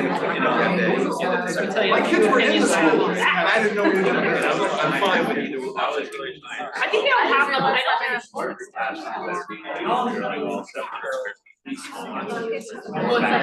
I don't think it's so beautiful. We can go with one or the other, I guess. Cafeteria. Yeah, so you have to.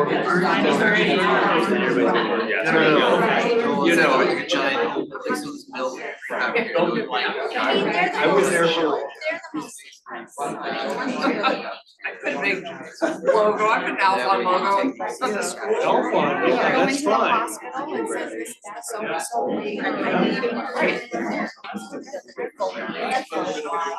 Another decision. And I'm not looking for a decision. Like a school. Second floor on, and make all the classrooms on the second floor and first floor. I think so, it's 6 meters or building points. Check the box. So that's what I was gonna say, you're on, you're to take it back there and say it should, you should just check it off. Like when you're buying your software, it says if you get the pro plan, you get all the boxes checked. Right? Rather than ask more. We should score it. So with the first school, what if we consider like using the prefab as a classroom, designed in a fashion that classroom spaces would be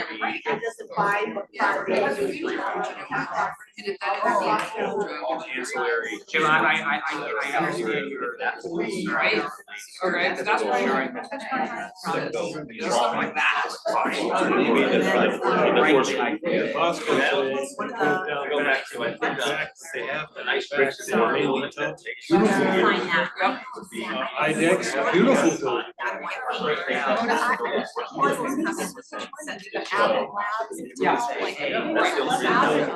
My daughter works for IDEX.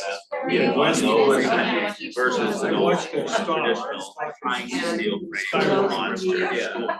I mean, I don't, yeah, I would love to have like your typical version of brick and mortar. I'm just thinking from like a cost. Rex is supposed to be down there. Or No, I think private money is. Yeah. I mean, we got the Hannaford main office in town. I mean, it's. Onto the cafeteria. On and on and on. Places in town that can donate. Chico's gonna be all the galvanized, corrugated, but oh, that looks wonderful. Yeah, and then we could also do get some nice third house.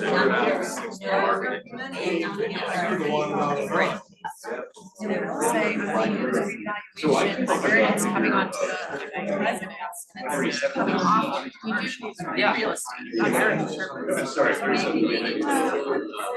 No. And I think yours was Clearly, I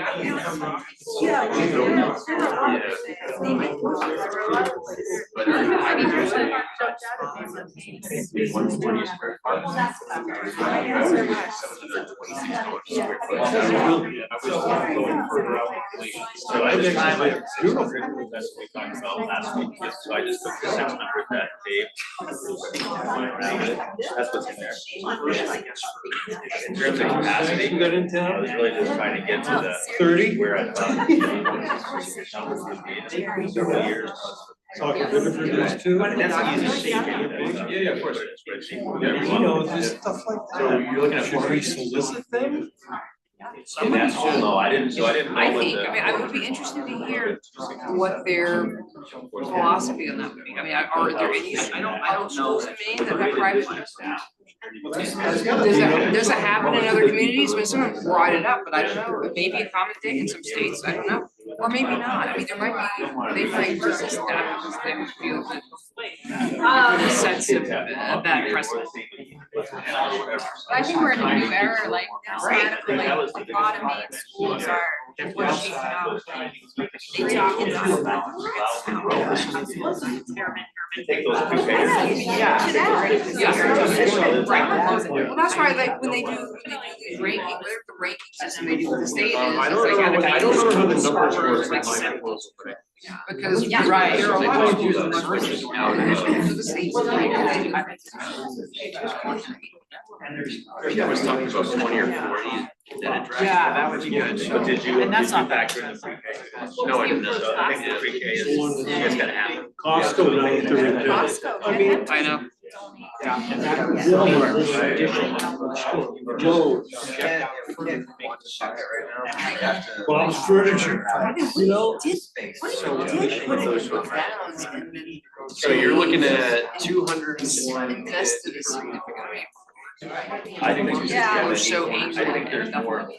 But, I just, you know, I don't know why. I mean, If you look at the site plan, and the way it's built, it's this long. the TIF actually requires that Where the other ones were so easy. all their tax dollars be invested within their area. It may be it's something, it's like, I'd have to go back and look, but it's like for 10 years, 40% of the taxes came back. maybe for the other 60% that they pay. Yes. Right, but at some point, they're gonna run out of stuff to do with it.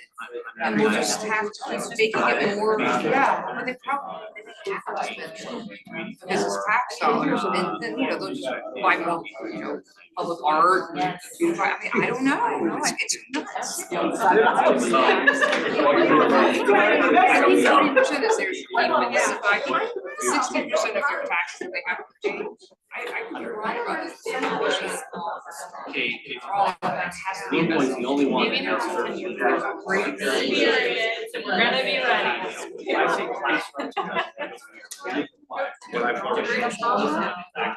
Yeah, I don't know. 10 minutes. Well, I know.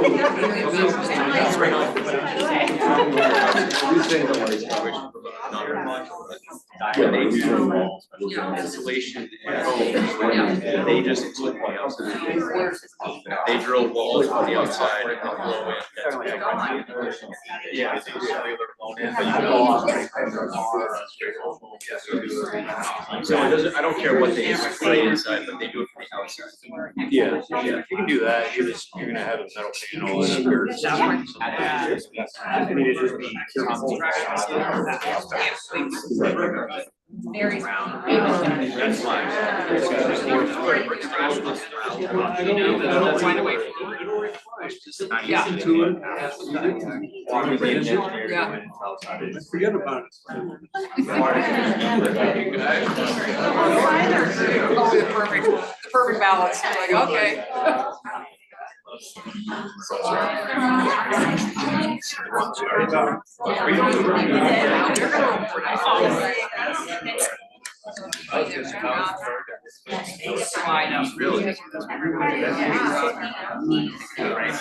That would be great from this standpoint. But what I wanna do on the website is to say, We got this phase, so it's gonna go back to this phase and think we might do.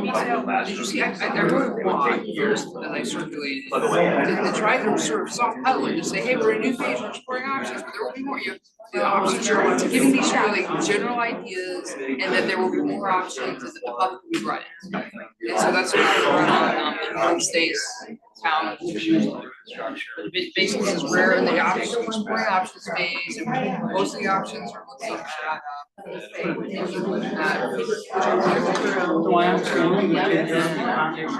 a variety of concepts of development, hub. And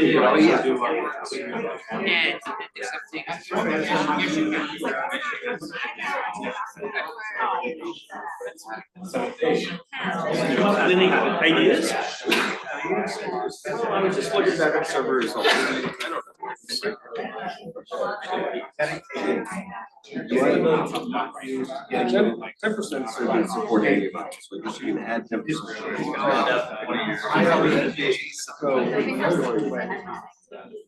You're suggesting that 2 to 4 blocks. I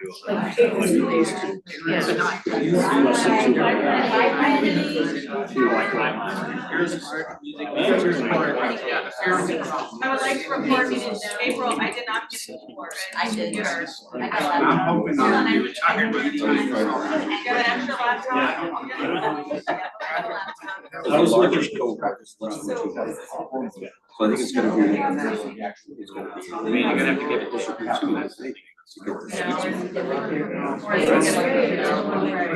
It's one or the other. No, that's just for us. And just so you guys know, the way I did this, is I tried to. Some really cool clothes. Or see anything at all.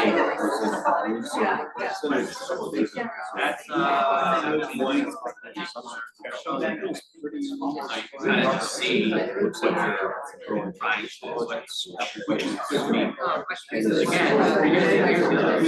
because again, no idea what happened. Libraries for literature, they're tiny, so for 267. So there's no line after presentation. So the requirement for a library is just to have a. I think sensitive really. I think they have, I was thinking, everyone agrees, especially for. Part of that, of the other right said. That's like build. Courses not only to accommodate that, for a lot of people, we haven't been involved.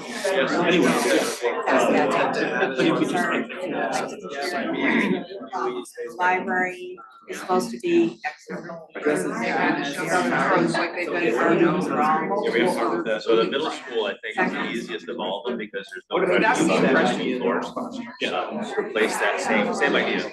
Something on 2 stories, 6th grade. And catwalks, is everybody into the catwalk? The kids will love that. Yeah. The kids will love that. Catwalk in my school. Is it part of the PowerPoint?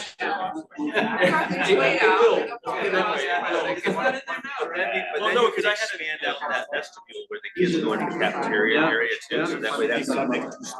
They can have more safety. 5 minutes. Yes, with catwalk and big town buildings for. Again, but I think it's pretty much with their kids like that. Thing in the works. Yeah, well, there's a library that got voted down. That was way overkill. Yeah, and the school, and the community center. Yeah, someone was talking about something. The experts, the efficient They just filed the high five place on Bay Road. I don't know. What's there? I think it's. The old high five place, Oh. Payne Road. That is the, yeah, that is the communities, that is the, yeah, sure, communities understand it, but they wanna build. They One of my. That. Yeah, no, that's just like, that's a temporary thing. Oh, for the 5 people a year they. That's how people spend on classes. They can. And that's why there's a spark act.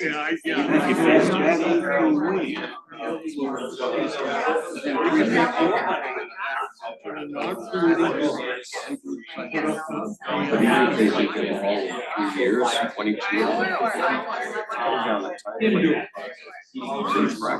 Infrastructure is kind of expensive. And logistics.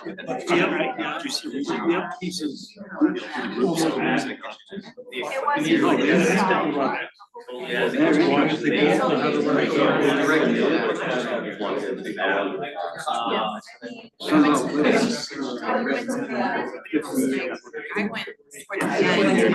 Meet and stuff like that. like, that exists.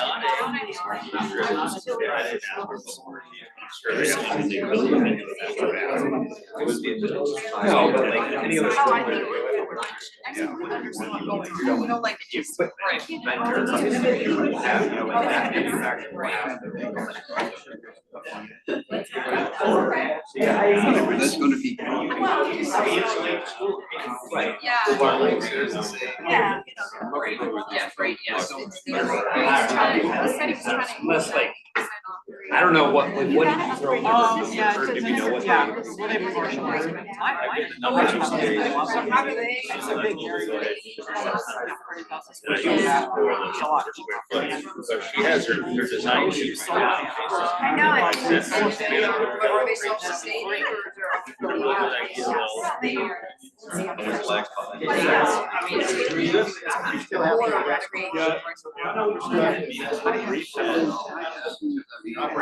Right, yeah. Yeah, well, I don't think So I think if you're adding all these things.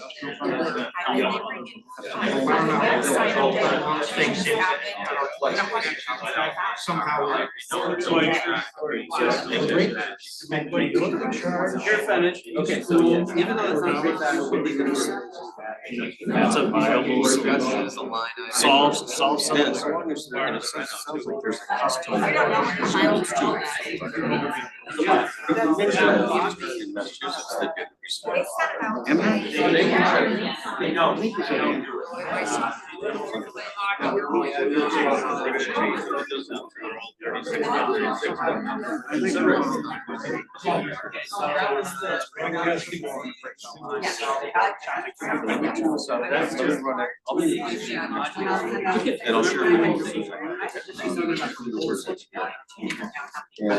Old module. The model has the ability. Change those windows out. Absolutely. You just you don't want those little. Oh, you are? I'll say it to you. Because at least that's before the. Yeah.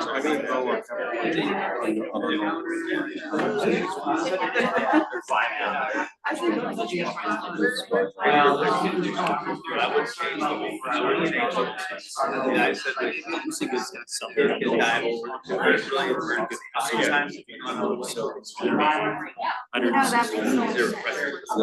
that's the biggest takeaway. Not to theory. Okay, now you're like, oh, I have, okay. I've thrown myself out of tent. Yeah. Yeah, we need the grants. Just a sixth grade. We do something. And I, you know. Alright,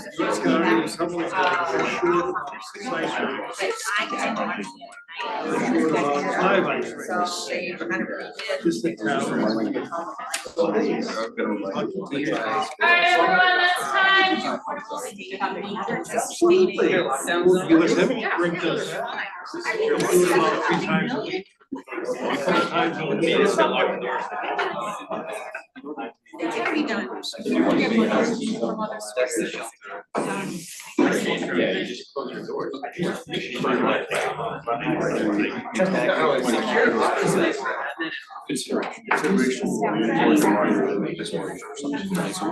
Thank you. Your only expense.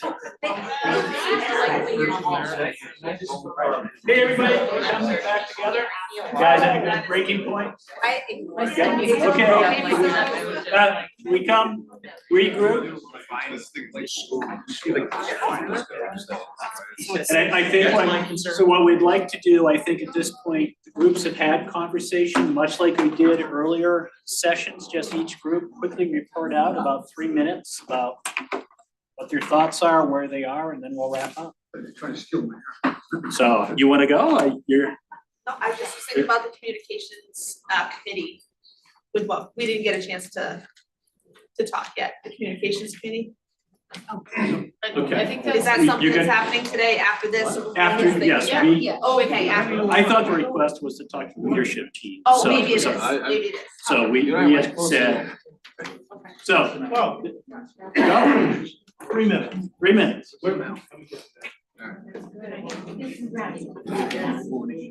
Oh, congratulations.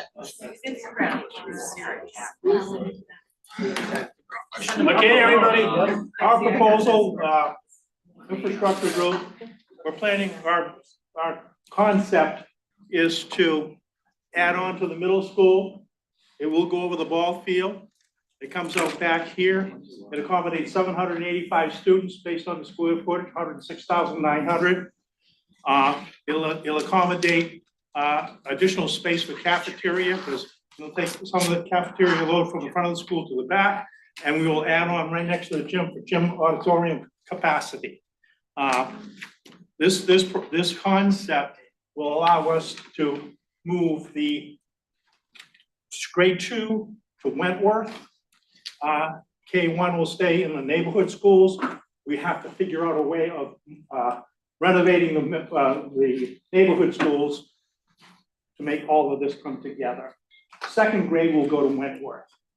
So in just a general conversation right now, when this addition gets put on, initially it's just an addition. So we could possibly take some students from the neighborhood schools up here temporarily while we modified and renovated the neighborhood schools. Sorry, can I ask a quick clarifying question?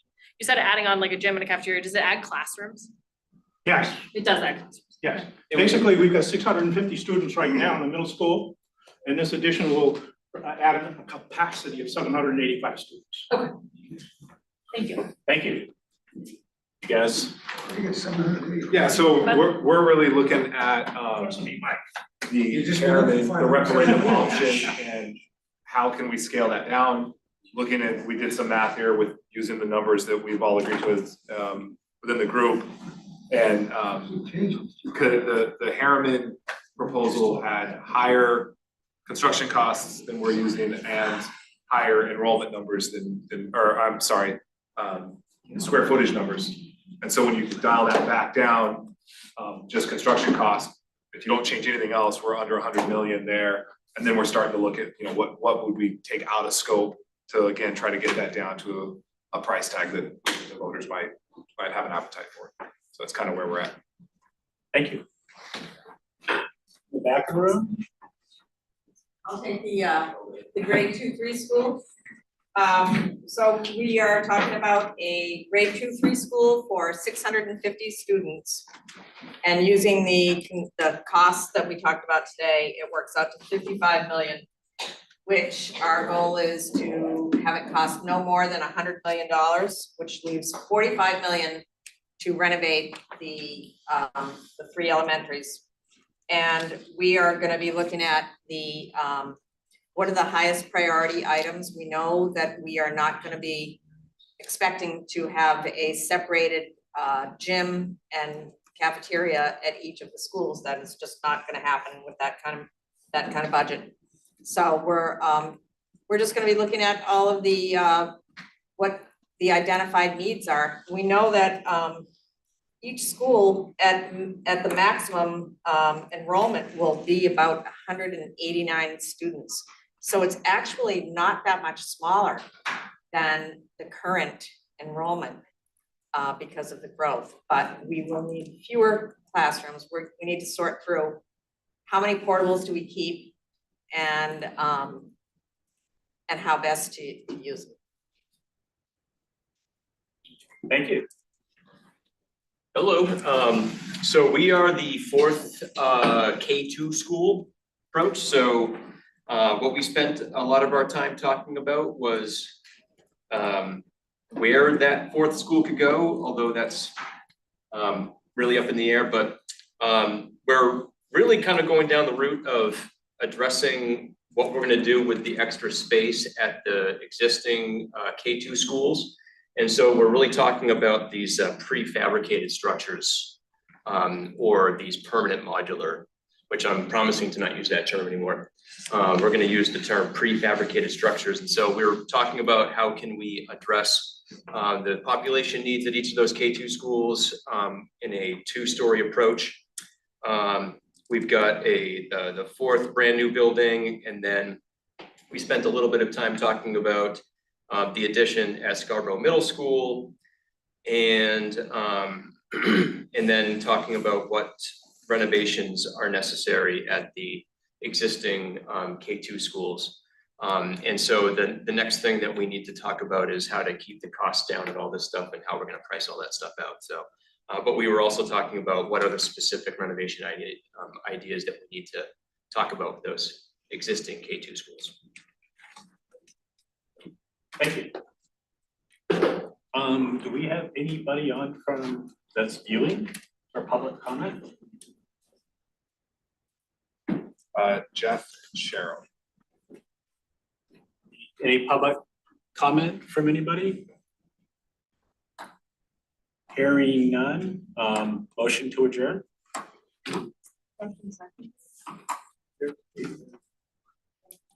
All those in favor of adjourning? All those in favor of adjourning? Thank you, everyone. See you next week.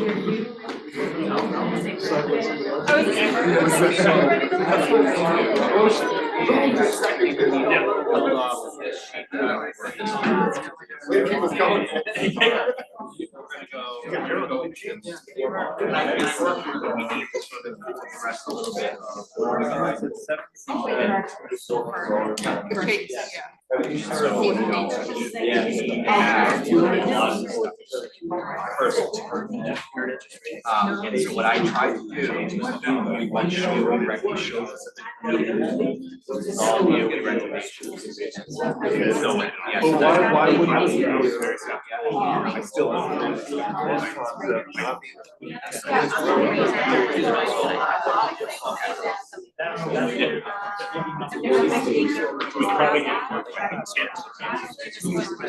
So the problem though now, right, yeah, is they say, right now.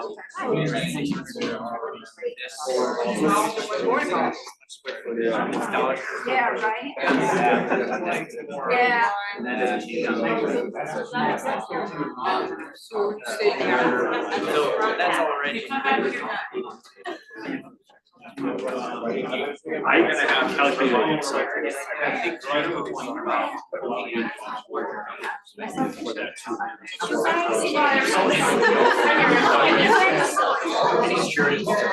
I'm trying to solve.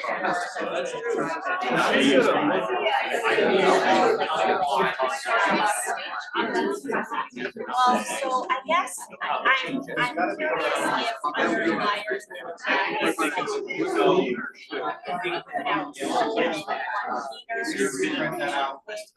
down to the cost, or break down of what recommendations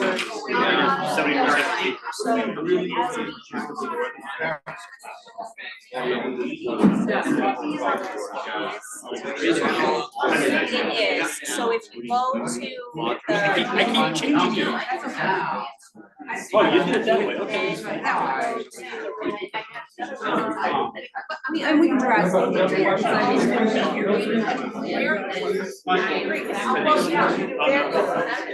They're gonna, you just send me the.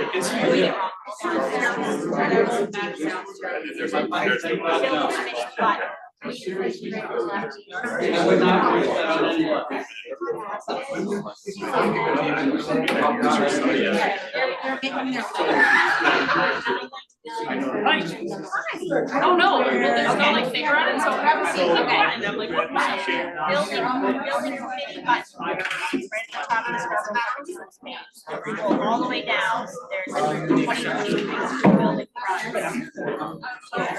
And now we'll take you to all of our stuff. Start your tab.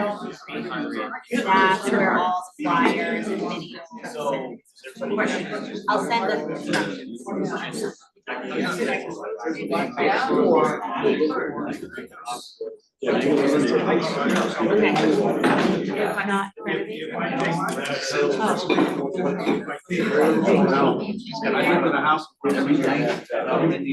Grab one of the tables. What you could.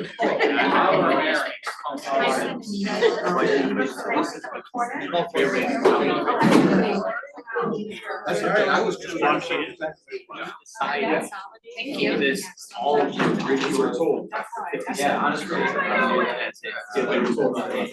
Build a structure. The rest of the deal is another. Somebody. Just steal your thunder. Yeah, I know. But in the same leader, my son got mentioned in the lacrosse article for scoring some goals, so. There you go. Look. Share it, share the air. Not a problem. I don't I don't really like that whole like thing anyway, right? No, that's not my. So. No, so that was what was so interesting is like, so I don't know why they had that headline, because if you read the first sentence, it says that I was the assistant superintendent. I am a former middle school principal from before. Yeah. So I wonder if they took the tagline from the last article they wrote about me, when I became assistant superintendent, and they didn't change that, and they just changed the content below. Because yeah, a lot of people I know, like, reached out to me, they were like, did they not? My wife and I was like, got- laughing because I was like, That's what we said. job. We're like, I have a son in the middle school. I don't even know what to do. I would not do close Thank you. Yeah. We should also look at the 12 hours and do the nice one talking about In the interest of time, welcome. For everybody that wanted to just have a conversation with us tonight. So by this point, we probably know each other, but so the floor is yours.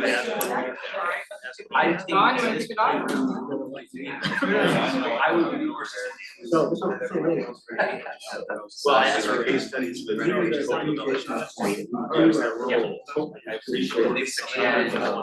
So my thing is, Your bills. Security, that would be, Security number one, Windows. Okay. That's the only part that I get concerned that this thing's starting to balloon a little bit. Personally, is I the think that- formation part. Yeah. You guys can assure me that I'm wrong. I talked to a couple of folks that we have 189 or 200 square foot, which is basically what we're doing. Like.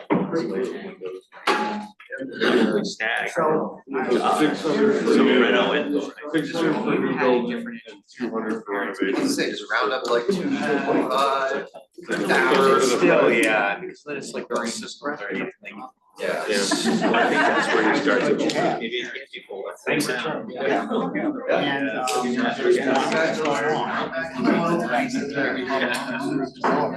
don't really care. We could do a big accommodation.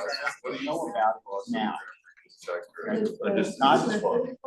3 months down the road, somebody- 600. No, I meant. $600 per, it's gonna be 100. No, I think everyone's coming. 100 million. What if, I mean, honestly, what if we just did like And so. the prefab, we do the new school, and then the only like renovations that exist like is just security. That was my, You just, and then you just push all like the mechanical systems onto the school budget. I misread your.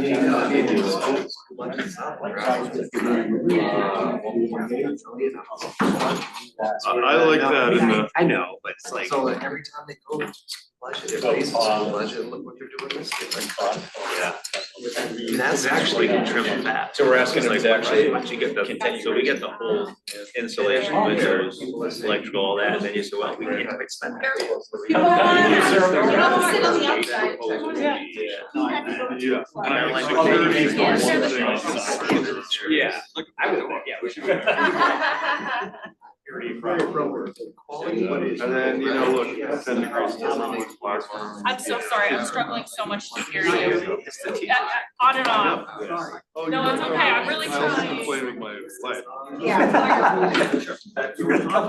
No one's comfortable, literally everyone has different running times. All right, thanks guys, appreciate it. Yeah, thank you. Once I get. Yeah. What's going on in schools in more of a real time. So that decisions don't get made. People don't think they have to be involved. Yeah, I mean, I think part of the problem with the last process was that people felt like they were not brought along. And there were a lot of reasons that the process went the way it did, but what I gathered from most people is they felt like they were presented with this unified school. And it was an up or down vote.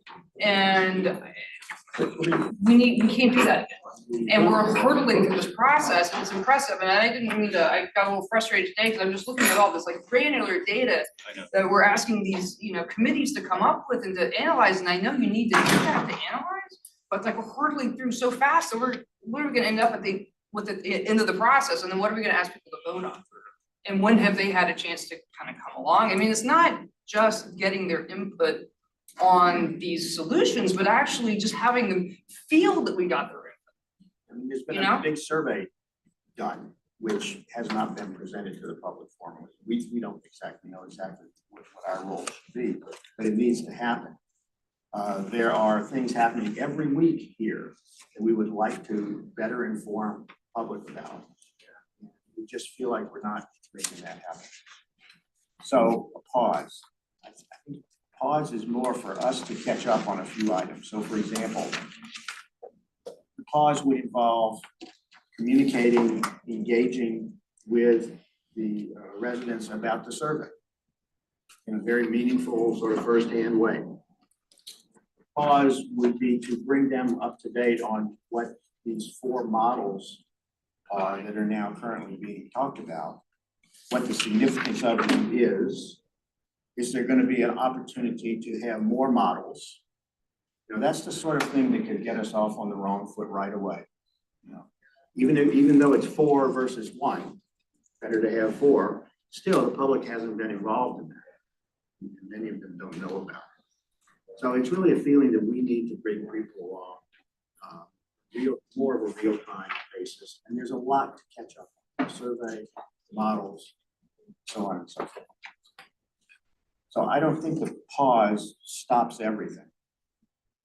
We have on the committee have said, you know, we need to get our feet under us. Maybe we can come back at the beginning of the school year in a much better position in terms of how we've engaged with the public, you know, for that 3-month period of time. But we're not proposing that as a hard and fast thing.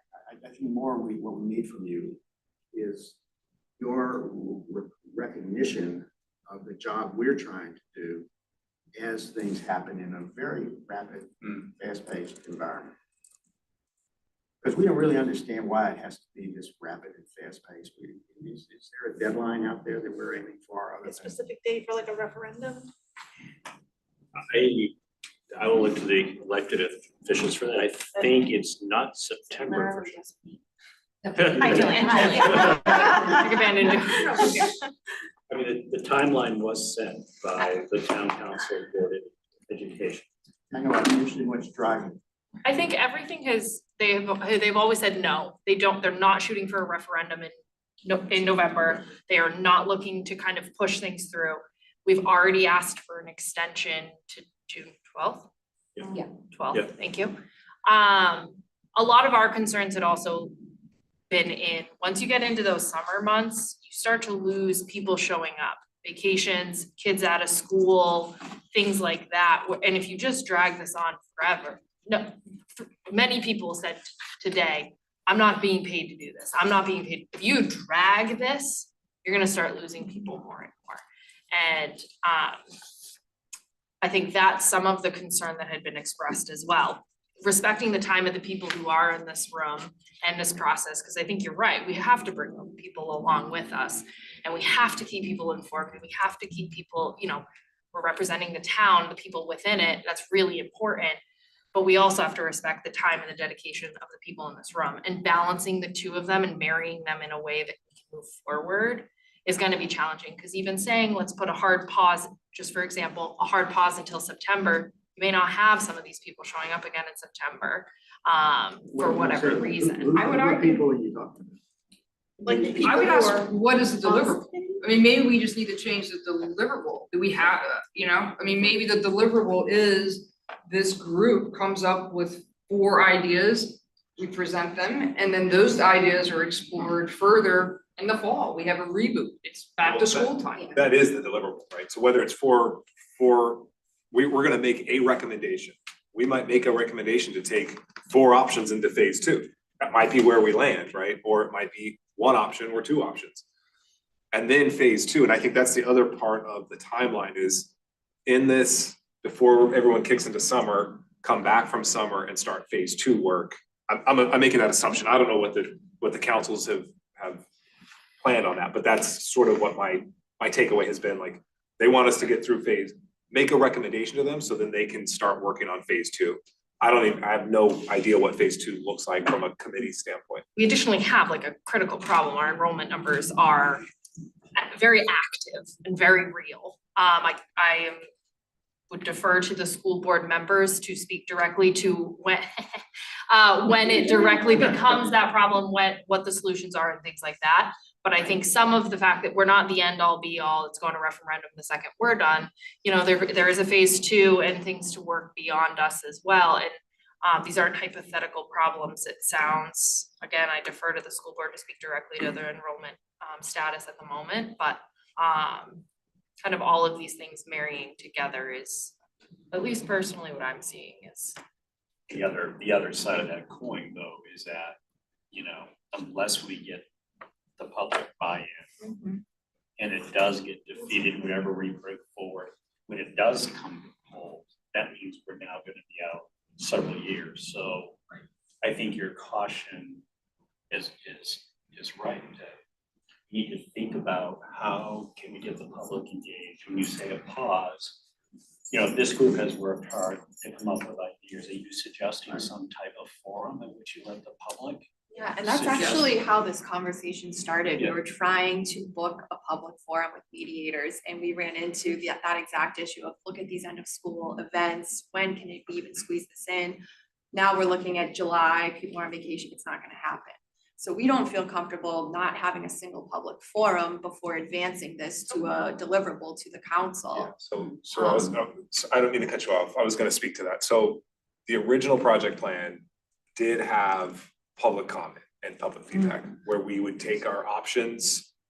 I think it was conceptually when I first dreamed it up, it would be like, we get to the end of this sort of deep diving 4 options, we send all 4 options out for public consumption, get the public's feedback on which of those, that becomes a consideration in our evaluation matrix. What does the public, you know, get behind which of those options, and that helps us inform the decision we make, knowing that the 40 of us aren't 100% representative of the community.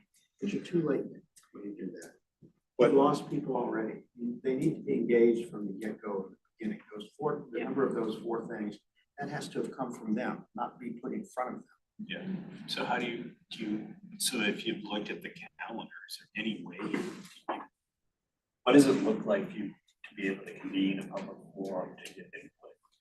Is that in a month? Is I that? think we're meeting with them the end of the week, or our chairs We are have a meeting meeting with the on- moderators to discuss Is that scheduling. Janice? and Dana? Yeah. They have tentatively asked us to hold the date for the They- 30th. Yes, target date of May. So that's And the one. public doesn't know about it yet? Well, this is what we're My running point. into. That's why we want to. Our point, exactly. Right, and I mean, it's really hard to, when there's like decisions actively being made and trying to communicate, I mean, it's just.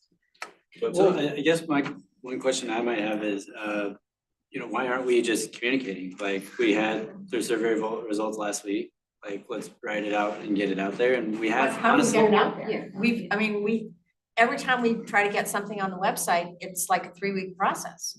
To get any information onto the new school building project website. Okay, that's something we can attack. Literally takes 3 weeks. What's the holdup? Well, Like, There was a lot of redesign work. That was really I mean, that does take time. We have one employee that does it. I mean, it's But- lack of personnel and Right. resources. Right, then, you know, we're looking at something, you know, I think we asked at the end of last week, you know, I mean, it does take time and it does feel like a long time, but at the same time, we understand, you know, there's an understanding that there's one person working on this. But that's something tractable, right? Like, we could put some emphasis on that, like, every week we put up a new video stream and a new agenda, like, we can put up a new, you know, article on what. Yeah, but we need to be having like conversations with people, not just pushing stuff out. Okay, and then. So that's and important. then And my we have to second- have something to share with them. And then my second point is, like, we actually have this public forum every Monday, like, why, like, what would it take for people to come here?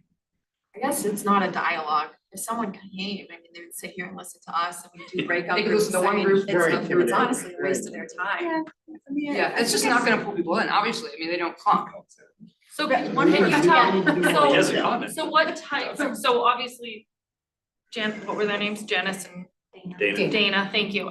I'm not personally familiar with them in the past. So it sounds like you have something kind of in the works with them moving forward. So it doesn't sound like this is the format you're looking to have it, you'd like a more dialogue format. Again, I'm not familiar with these two individuals, so I don't understand. But what is the format you are looking for?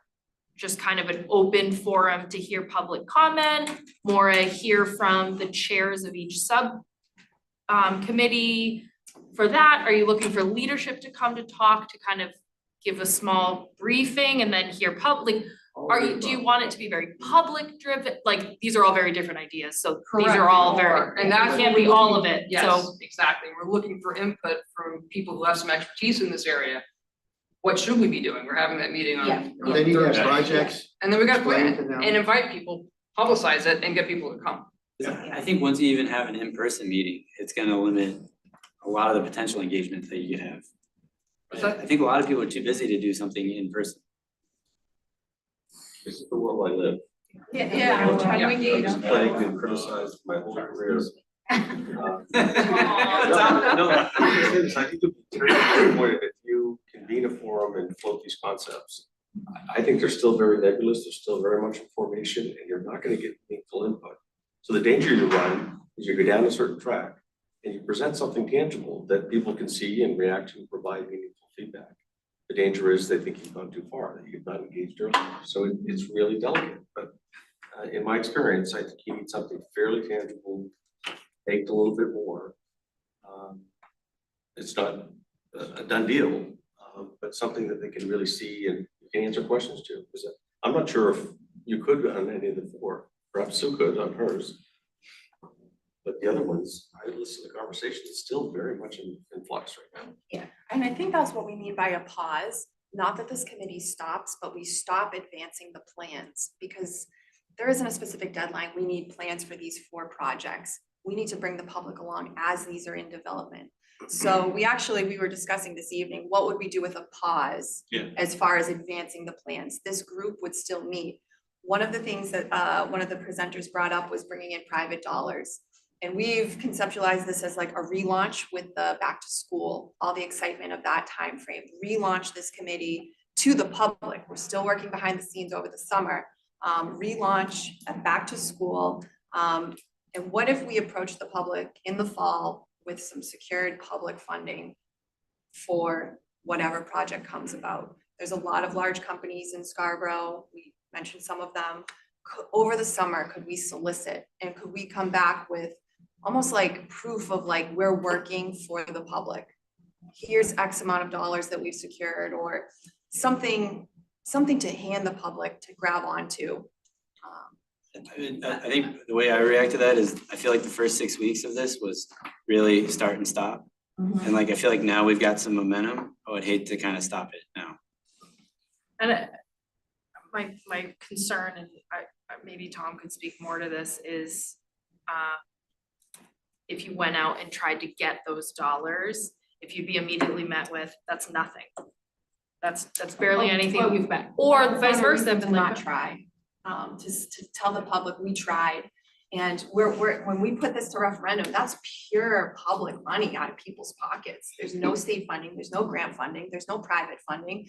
No one's going after federal dollars for being creative and doing a totally green building. There's money to be had. So what if we relaunch and say, look what we've accomplished, and we're doing this for you? That's gonna bring people on board. We looked at the numbers tonight. There's 20% of people in town, they don't want their tax dollars going up at all. We're not changing those votes. There's another 20%, they want less than 0 to 200. That could mean $1. We need to show people that we're helping them as well. We're not just asking them for money. We're contributing. And that's what would take place in this pause. It's not a pause. This committee could go do that over the summer. So I think it's a brilliant idea, so don't take this the wrong way. But I also thought that was what was gonna happen in phase 2. I thought phase 2, as we go out, part of that would be to go look at funding options, to go look at, grants and, what are our other options besides just the tax, residential tax, in fact. So I think that was, we've talked about that, right? A few of us are friends with, you know, folks that work at the Alphon Foundation, things like that, we were gonna engage some of them. But I thought that, I just made the assumption that would be part of phase 2. I guess I'm just having a hard time conceptualizing asking for donations to build a school, but we don't know what the project is. And how do we rally the community or donors behind making significant contributions towards a nebulous project or this kind of concept? And so that to me feels like a barrier. And I'm not trying to put up barriers. I'm trying to, you know, see how this plays out during a break where we try and engage people and we're not just going to them saying, well, we don't know what it looks like and we don't know what it is. But we know that the taxpayers don't want to pay for it. We would like you to pay for it instead. And so I just don't know what the delivery is. It's not asking them to pay for the whole thing. It's No, asking I like and I don't mean Hannaford it to the whole sponsor a thing. I just cafeteria, why or Wex what to is the sponsor a computer incentive? lab. That's true. Can we maybe pause that conversation just for a second? Are you guys hearing from the community or from others that the public really feels left out of this process? I mean, they've had opportunities to come. I mean, are you hearing echoes of that as you try? Don cited the comments coming out of the survey. I mean, they said. The survey, I mean, yeah. that was their words. Well, there's no forum for a groundswell of activity wanting us to provide more. There's no forum for that. That's what we're looking for, forum. So you're having a conversation with Dana and Janice, who are two interesting characters. You'll like it. They are, their styles are dramatically different between the two of them. Yep. Is that a question you're asking them? I mean, are you trying to get what their suggestion might be, how they could facilitate that public input so that I think Tom makes a great point, but is the issue, you think they may percolate ideas that should be at least part of the consideration and you can do that? And if they can do that, the time frame doesn't sound like it's much before the end of May, best case. Right, May 30th is the date they have. Yeah. I think the two things are a little different. We're talking about two very different things. One is funding the project, the other is educating people about it, aiding. Yeah, listen. Those two things, I guess. Yeah, no, I'll take it away now. You have. No, I want to set aside the funding of the project and just first talk about what is it you think we need to do to get the public engaged? That isn't already in the queue. The May 30th is in the queue. Do you have a specific thought about? Well, they also mentioned training the trainer model where they could potentially train the leadership team, the communications team, and then we could go out and do public forums. They mentioned that as well. Not that they would run every single one, but they could show us how to do it. Yeah. I think we need a chance to experiment with some models. You have a way of it hasn't worked very successfully. I'm not sure we want to try that again. It shouldn't hurt to try something new. Hard to say none taken. But I think we need a chance to experiment and we'll, just giving you my personal experience. I value it.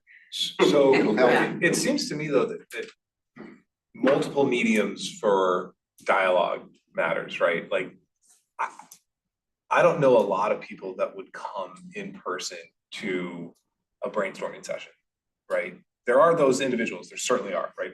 And they come to lots of meetings. Most of them are in this room. Right? And that's the thing, right? Like, and that's the other thing to remember. This was meant to be, like, this is the community coming to bring ideas, right? Like that's, there's only 2 elected officials here, right? And a couple town officials and school officials, but this is the community, right? This was supposed to be community driven. That's why this committee exists. So there is that aspect as well.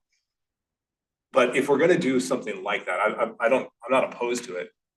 But I think an online forum where people can discuss, like, what's the roadblock from engaging online, whether that's social media or, We've some other. discussed the social media aspect a lot. There's restrictions due to safety and just general policy for the school department. There is no dialogue. As far as like, we post a question, what do you think of this idea? And there's the comments, it's just not allowed. Because we've discussed that like ad nauseum. That is a And that's great because the forum. school department doesn't have staffing, right, Yeah. to do The that. answer. In terms of, you know, who would be the person in charge of that communications, because that can become unwieldy rather quickly, you know, and like, again, I know on this town side, you know, they do have a communications person, you know, and so that is why when you look at social media on the town page versus the school side, it does have a different look to it, because again, you know, we just don't have the ability to staff that. Does it have to be, if let's, whether it's Instagram, Twitter, Facebook, whatever social media we use, does it have to be a school sanctioned site? I mean, can we just create an SBAC, Yeah, exactly. an SBAC page I and start asked about that, and communicating? was told no, when it came to the website, because we were having a hard time getting the website moving, and I said, hey, can we create a Google website? And I was told no, because So it's. the website I understand because of the public record keeping piece, right? So I understand why that needs to be on a public website, but for just dialogue and discussion. I think Is there's there- like even a chance for like just different editorial / article updates. Like I think Susan wrote a great one for the Leader like a couple months ago. And I was thinking that was just gonna keep going. I mean, but I'm sure it's a lot of work. Like, I mean, that's something we could all chip into. That's it. It's a lot of work, but there's not a whole lot to write in that sort of It development. doesn't need to analytical necessarily be in the process. Leader. It can be on the website that we have on the SBC. Is on the website. Yeah, exactly. You know, And, you know, just Tom, I know you lived it too, I think you and I lived it, we were on the public safety building committee. How did they get engaged? I mean, they did a great job, they did open houses, they had people showing up at Yeah, I mean, they had different a much stages. smaller, very focused ad hoc committee, maybe 12, 14 members, if memory serves me. Yeah. They worked through their process, they came with a very specific project, and that project was then circulated and tested in the community. But they tested it a long time, right? I mean, I remember Don't think we several. went to any great lengths, Peter. There was an open house Yeah. and Yeah, I we, remember. you know, we had posters Right. and had, you know, but it was a well-attended open house. Yeah, that's what I mean, that we got Yeah. people to come and it passed. But what I would You had say- fire engines and. One of you the had things goodies. that strikes me is that, you know, I think what makes this project a little bit different perhaps from the public safety building project, and again, no disrespect to anyone intended, but I think that every member of the community could see the impact that public safety had on them. That's true. Not every member of our community sees the impact that a school has. Not only that, you've also got the negative of the previous one. Correct. I mean, it was, in the end, it turned out to be a disaster, really, with the way the vote went down. And we just put out 4,000 surveys, and everybody was happy with 902. I personally thought that was a little low. I mean, we should have gotten That's a half. tremendous That's- response rate. yeah, that I really know, is. it's actually- Online that's survey. part of it. So either we're not reaching people to let them know what we're trying to truly accomplish here, or we haven't found a way to get a hold of Scarborough. You can put something on the web, guess what? They're gonna be reading it in China. You can put something, you know, in the mail, and with our mail service, you might get it in 3 months. There's. That's so true. It's, we're trying to reach literally 12,000 households and feed them information that they don't even realize that's going on in some They cases. also have to be interested, willing to consume it. That's communication's two-way. Yes, so I've been sitting here trying to puzzle my head, how do we get a hold of the people at this point that still don't even know what we're doing? Nobody's figured that out. I mean, Right. if You you have have, the I'm end. like looking so desperately at you, so we've had so many conversations Oh my about God. engagement and communications over the years, and it's just, And we've done that as part of, you know, Smart Taxes is talking about the budget. How do we get people engaged? And, I mean, I think you could put a full page ad in the Leader with a picture of a boarded up school and say, want this again, want this to happen? Or, you know, like, do something that's really shocking, and then people will turn out, but short of that, there's just, people don't care until it's like the ballot, they're gonna have to vote next week. And they gotta decide with their pocketbook at the last second. I think it's such a great conversation. I mean, we literally just had this conversation, right? I shared with April, like, I wasn't engaged until 2 weeks before it was time to vote, and I was like, I better study this, and it didn't, I was like, I felt uninformed, so I voted the way I voted, and now here I am going, wish I'd voted the other way, right? Like, but that's, most of the people that I know are kind of, they operate in that same, right, they're not engaged. People are just And I don't know. too busy. So I totally Yeah. sympathize with the pause, I don't know how to do it better and The biggest get the eye opener people for me is to that this care. conversation and this project has been happening for 7 years. I didn't know about it until the referendum last November. Didn't even know that we had an issue in the schools, and my kids are there, right? Like, So that was the kicker, like the last committee was residents of this town, but I didn't know about it till 5 months before the referendum. Like, I want a different engagement is what they need. Yeah, people are burnt out from that last referendum. But if we don't try something different now, we're gonna have that same result. However we make that communication, we have to make that communication. I don't know how it's gonna be, we could all brainstorm whatever with, a meeting and try our best to get people there. I know I could probably get some folks to come, but it's gonna have to be on everyone to say, hey, can you please come, like, come and figure it out. The community center had a bunch of people show up at theirs, like, How let's many get though? something together. How many were there? I thought it was around 10. Oh, Was it really? no. I don't No, know. there was more than 10. I happened to be there during pickup for I would- aftercare and there was quite a stream, but. Over 30 over the course of 3 hours. That's the thing, we're talking about 30 with Right, 2,000. but 30 voters out of 12,000. For this. People come out for council corners sometimes though, right? If it's a hot issue, growth. You don't think school's a hot it's like issue? a hot issue. Everything's Wait, all. can I ask about the Can we- deliverable? I mean, I personally would stick away Because from. that is something I've been hung up on, because I had an impression that we were trying to winnow down to like 2 options to put forward, and I feel like that's aggressive. No, I But if the think- deliverable is like 4 or 5, and. Sorry. Go ahead. I asked this to the elected bodies early on. Like, is a recommendation that we move multiple options forward? Is a recommendation that we could make the recommendation that we hire a consultant to take us through a competitive bid process for design build options and let designers and architects and put forth a budget referendum to, for $1 million for that. Like, we can recommend anything we want out of this. Is my that's what I got from Nick and April. Reading and from the others. charge, and I read, the expectation is that the SBAC will recommend whether a renovation/expansion approach, a unified approach, a hybrid approach, or other variations should be the path pursued in the community. So I think the way. That's high level. Yes, That's not operational costs. So I thought our charge was, it's sort of a version of this, but I think, this group is going to, they've identified opportunities.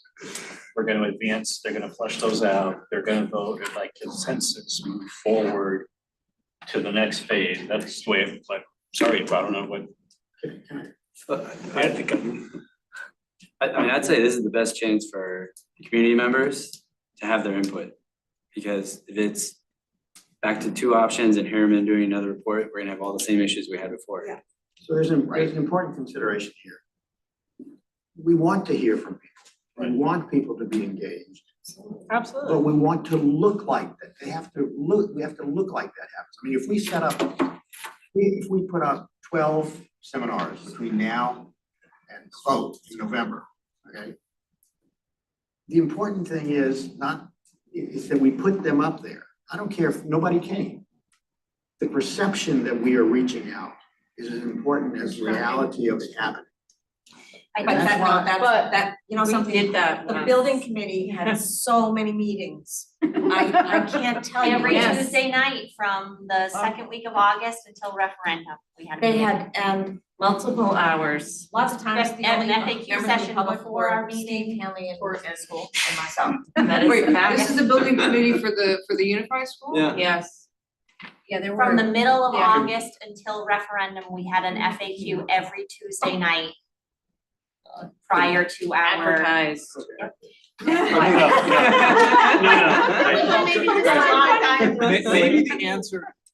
Maybe the answer is to communicate that this is a public forum.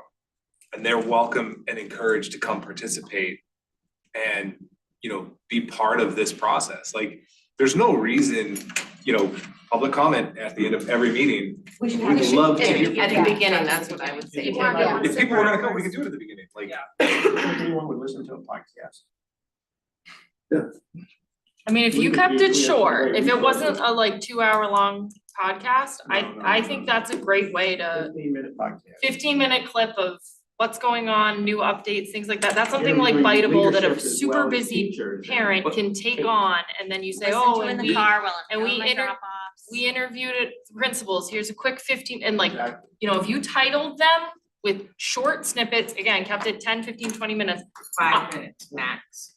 Beautiful, and like they could literally see, it wasn't a long one, but they could see, like, I'm interested in hearing from the principals, I don't care to hear from an architect, examples, just pure examples. I wanna hear more about the current enrollment problem, but I don't wanna, I think that's a great way. I don't know how you get the feedback like, you know, the whole concept of like the loop communication, you put out, you get back. But I think a podcast would be a great way, especially if you found it a way to make it easily accessible. I think And if you interviewed like the leader of each of the like 4 options, you know, about what that option is, 5 minutes each, that'd be great. yeah, people can get informed quickly and easily. And then if we put the public comment at the beginning and said, you know, come for the first 30 minutes of our meeting, like we'll make sure there's a time period in which you can come with your feedback. It's a little bit more approachable than hang out until almost 8 PM and sit there. So I also do think that there would be value in reaching out to, you know, whether it be the Scarborough Leader or the Press Herald, because I think that, you know, these are newsworthy articles. You know, certainly Scarborough was all over the news during the referendum. Don't you think that they would want to pick up the story and say, here's what this, you know, group of 50+ community members have been doing since the referendum failed, that the charge continues and that we have this, you know, dedicated group that comes together on a regular basis, and this is what they've done to date? Didn't we invite someone Front page of to the come and press join one of the sessions? Yes. What was?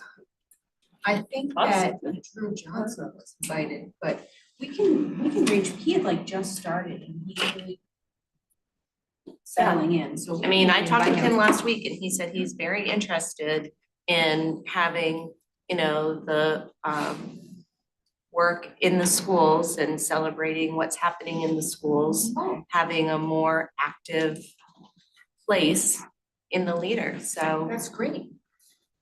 So can I make a suggestion? So you guys are meeting with Dana and Janice Thursday. Maybe can you guys come back Monday night, let us know, and maybe come back with some type of plan that you're asking for us to consider. In the meantime, we'll, you know, whatever we call it, pause.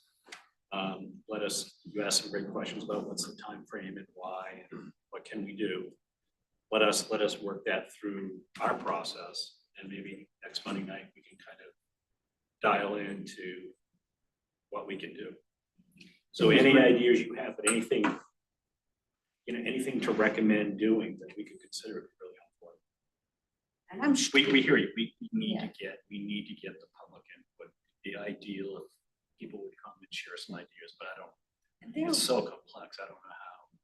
But Yeah. still, it'd be good to get that in. Dana and Janice are so They're good good. with that stuff, so They do it all the I wonder if they're, maybe we just hear them out and tell them our concerns and what we brought, what the conversation was, and they probably will have something, some brilliant idea that none of us could have ever thought of. I mean, let's face it. Well, they'll have Yeah. ideas. Yeah, Yeah. for sure they will. But yeah, I mean, I think some guidance from people who are adept at getting public input and along processes would be really helpful. And to your point, Tom, about needing to have something concrete for people to respond to, I totally get it. Because even with the concept with the communications team of putting information out there, I mean, telling people that we're doing a lot of analysis is, you know, that's not a real salient story, right? So now we suddenly have some cool stuff and some cool ideas. And the concern is that we're gonna hurtle through this project and that we're, you know, we got a lot of spreadsheets and a lot of numbers and a lot of data crunching and a lot of analysis that's gonna be done with assumptions that have to be made, not really based on real stuff, but we have to make assumptions to get there, and I get it.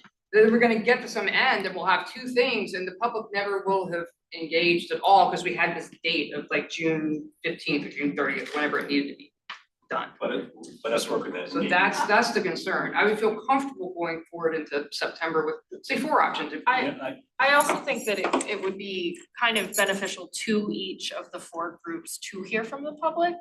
Cause like Sue, your idea is completely brand new. No one in town, well, I'm sure you've talked about it with people you know, but the grand scale of the town has not heard that idea. And even the ones that are known and well-versed within the community, you may be able to open up a forum and an immediate concern might come to view, you bring it back to your group and you may be able to solve for that concern while we're still here. And like using that public feedback, so before you get to referendum, we're putting something in front of someone, you've got, you know, X, Y, and Z idea, any of them, not just Sue's, all of them, I'm sure could use public information or feedback, and you've got the time to work with that. So I think that, you know, we've got brilliant people within Scarborough, it's not just the people within this realm. So I think hearing from them and allowing them to influence some of these ideas can really lead to a really great place. I just don't know how to get that feedback. So maybe just, Exactly. so maybe see if, I mean, I think, to Tom's point, I think, you know, it's sort of like the popcorn thing we did when the parties got up and they just did a high level conceptual thought. I think it conveyed pretty clearly the concept. The details weren't, you know, all fleshed out. And then if there was a way you could popcorn that and then have a way that anybody in the public could say, you know, suggest some alternatives that maybe weren't embedded in sort of those ideas. I think there's a finite number of solutions that might be out there. But I think we have enough detail that we might be able to start sharing. So maybe give that to Janice and Dana and see what they think. I do know, Tom, they did the civil discourse thing down at, what was it? Camp Ketchup. Oh, yeah. And they got a And big, the church. and they got a big turnout. I don't know how they did that. Did the town advertise that or did they I do think it we on helped their? it, we helped advertise it. But they got a good turnout. They got Yeah. people there. There were like, what's 60, 70. So Who can we talk to about it? Just- they did it. That It was was- Janice. Jane and Janice, yeah, Okay. so. So just bring that up. So they may, to the point, they may have some tricks of the trade to create the energy that you guys are looking for to get some feedback. So why don't we reconvene Monday night? We'll talk a little bit more about it and then we can kind of round this out next week. Thank you guys for all your time. Thank you guys for all your time. I know Thanks. we're here later than you would normally be, so. Let me leave with a parting thought. In my 30+ year career, this is a really unique approach. Having this kind of crowdsourced, whoever wants to be part of the conversation is part of the conversation. The very nature of that concept is something I've never been part of. And I think it should be noted and celebrated that you're building community by virtue of the cross-section that is in this room to begin with. Absolutely. And then your work is truly phase 1. There's a whole bunch of work that comes after it. And one of the things I want to talk to leadership about is really kind of pulling back. You should be looking at kind of big picture, 10,000 foot approaches, not caught in all the particulars. And it's fascinating to get our conversation. Everyone is really interested to get into the Yeah. we can't answer those questions and you're not asked to. So there's a huge opportunity beyond that, beyond this, I should say. to communicate. That's gonna be someone else's problem. Well, there's a great opportunity for the people in this room because there are some very pointed comments in the survey directed at the leadership.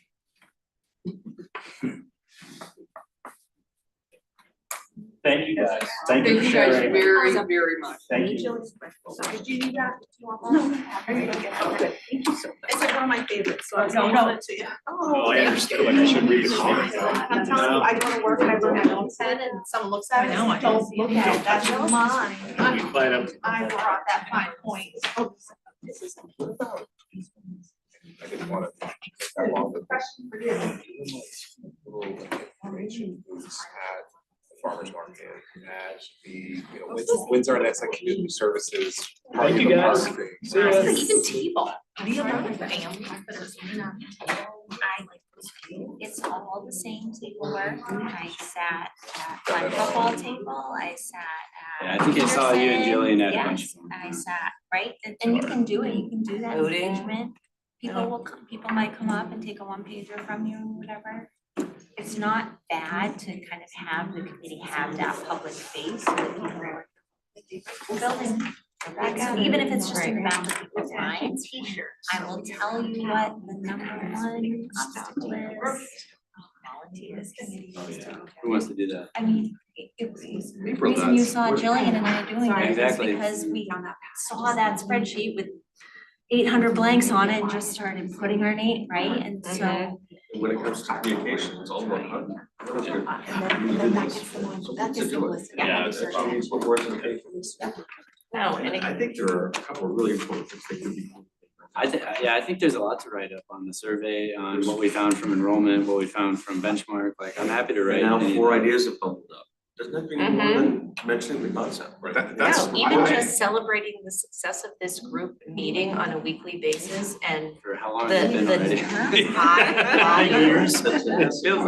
Yes. Still stands. I give you guys a shout out at the end of all the council meetings, by the way, not that But anyone's again, still watching but- at 10 o'clock at night. But in all seriousness, we have 40 to 50 people who on a weekly basis engage in doing some really hard thinking. You know, but what we don't wanna do, and I think I said this from the onset when this group started to convene, was we don't want to have to, you know, chip away at this community, 50 people at a time, failed referendum after failed referendum, right? Because we now have a super engaged group here who has a really full understanding of the issues at work, right? And all 50 of them may not vote for whoever No, comes out right. at the end of this. So you know, don't even, Right, Exactly, but at least so- they have an understanding of what, right, what's they have the being facts. So I have to apologize, my wife has an overnight tonight, Oh. and so I need to leave to get back home by 9, so. thank you. Okay. Well, this will be Thank you, quick, because I thank know it's already late. So how do we float the idea of even if a pause is reasonable, do we even wanna float that? Or do we wanna wait till we hear from the communications? Yeah, I'll be interested to see what Janice and Dana have. Yeah. My suspicion, although they could probably work with this 3 bubble concept, they might even break those that assemble into the 4 groups and, you know, have more conversations. So I think wait for their input first. Yeah. If they know they're planning something for the 30th, like, start advertising that. Like the comms committee could be all over that, right? Right. Like, Yeah. let's not keep that a secret for another week just because we don't know quite what it looks like yet. Like, Yeah, we could, I mean, yeah. it's just like there are so many But you can barriers, do right? is You save the date. Yeah, Like get a Warn them. babysitter or Yeah. make sure your husband doesn't pick up that shift or what have you, like. You're gonna be busy, yeah, that's right, I said husband pick up the shift, not wife. But, you know, just. It doesn't, you don't have to have like, we're gonna have coffee and tea at such and such location, such and such time, but like, Yeah. if we Save can the date. save the data. and a community engagement event. Yeah, people mark their calendar Yeah. and then find out, okay, this is the exact Peter, when to your Dana's point put of forward. the timeline, there was nothing magical. And I don't think anyone had any illusions that this was No. gonna go in November. There's just no way it's possible. No. But I think in deference to our school colleagues and the reality that the problem does go away, it's more No, no, expensive, so Right. further right. delay, unnecessary delay, doesn't make sense. And then I think just the practical realities, if this work can get done before everybody goes off in their summer and can actually enjoy themselves. Right, We've there's a already asked period a at lot the of end of folks to be sentence. here 3 hours, you know, Yeah. every Monday night. Yeah. So And I also think, you know, that perhaps this group should consider, you know, I think we heard Tom read the charge and it is pretty high level. And so a question that comes to my mind is, so what if this group were to go back to the council and the board and say, here's where we're at. We've got these ideas. And we're feeling like it's premature for us to select one. Or 2, or any of them. Yeah, I Specifically. just- Forgive me for talking too much, but the one thing that I've been really fearful of through this whole process is that we're gonna let the numbers or we're not gonna come up with the right solution to solution to the problem. And I don't know that I can evaluate, you know, if we get there, or we don't. And that's just a nagging fear of mine, I guess. Can you speak to like how, cause like I hear it like, you know, we're assigning random costs to things, but like short of, this has just been something that I've been torn about, like things are either driven, it seems, by feeling of I love my neighborhood schools and I love them, or I want unified and all that, or it's cost of I can't literally physically financially allow my tax dollars to go up. So if we don't do the breakdown. No, yeah, fair enough. I appreciate that. And I hope next week we'll be able to provide some insight in terms of what that 200 to 400 will buy you, if you will. And that- so I'm pleased to do that work for you. But I think when we get caught up in the 150 square foot or 170, it might be better and more beneficial, I think, to look at the bigger picture. Like, do we want to get rid of modulars? Is that a goal of ours? Got a bigger picture. Bring the educators in to make sure that we're going to meet the educational needs of the kids. That's a part of the conversation that really hasn't happened. So I'm not providing solutions, but I do encourage you to kind of pull back out. So I couldn't agree with you more, Tom. And it's been a huge fear of mine too, that we, you know, there's emotions and there's preconceived ideas in the room, and they're all good, right? But you know, does the solution? I'm afraid that we come to a solution that doesn't solve the problems, right? Or solve the most pressing ones, right? I don't think we can find. You're not gonna solve all of them, right? Oh, no. That's where the priority piece comes in. You know, and frankly, right, that's part, you know, that's why I built the matrix the way that I did. I'm happy to alter it if, you know, if that's where the group goes.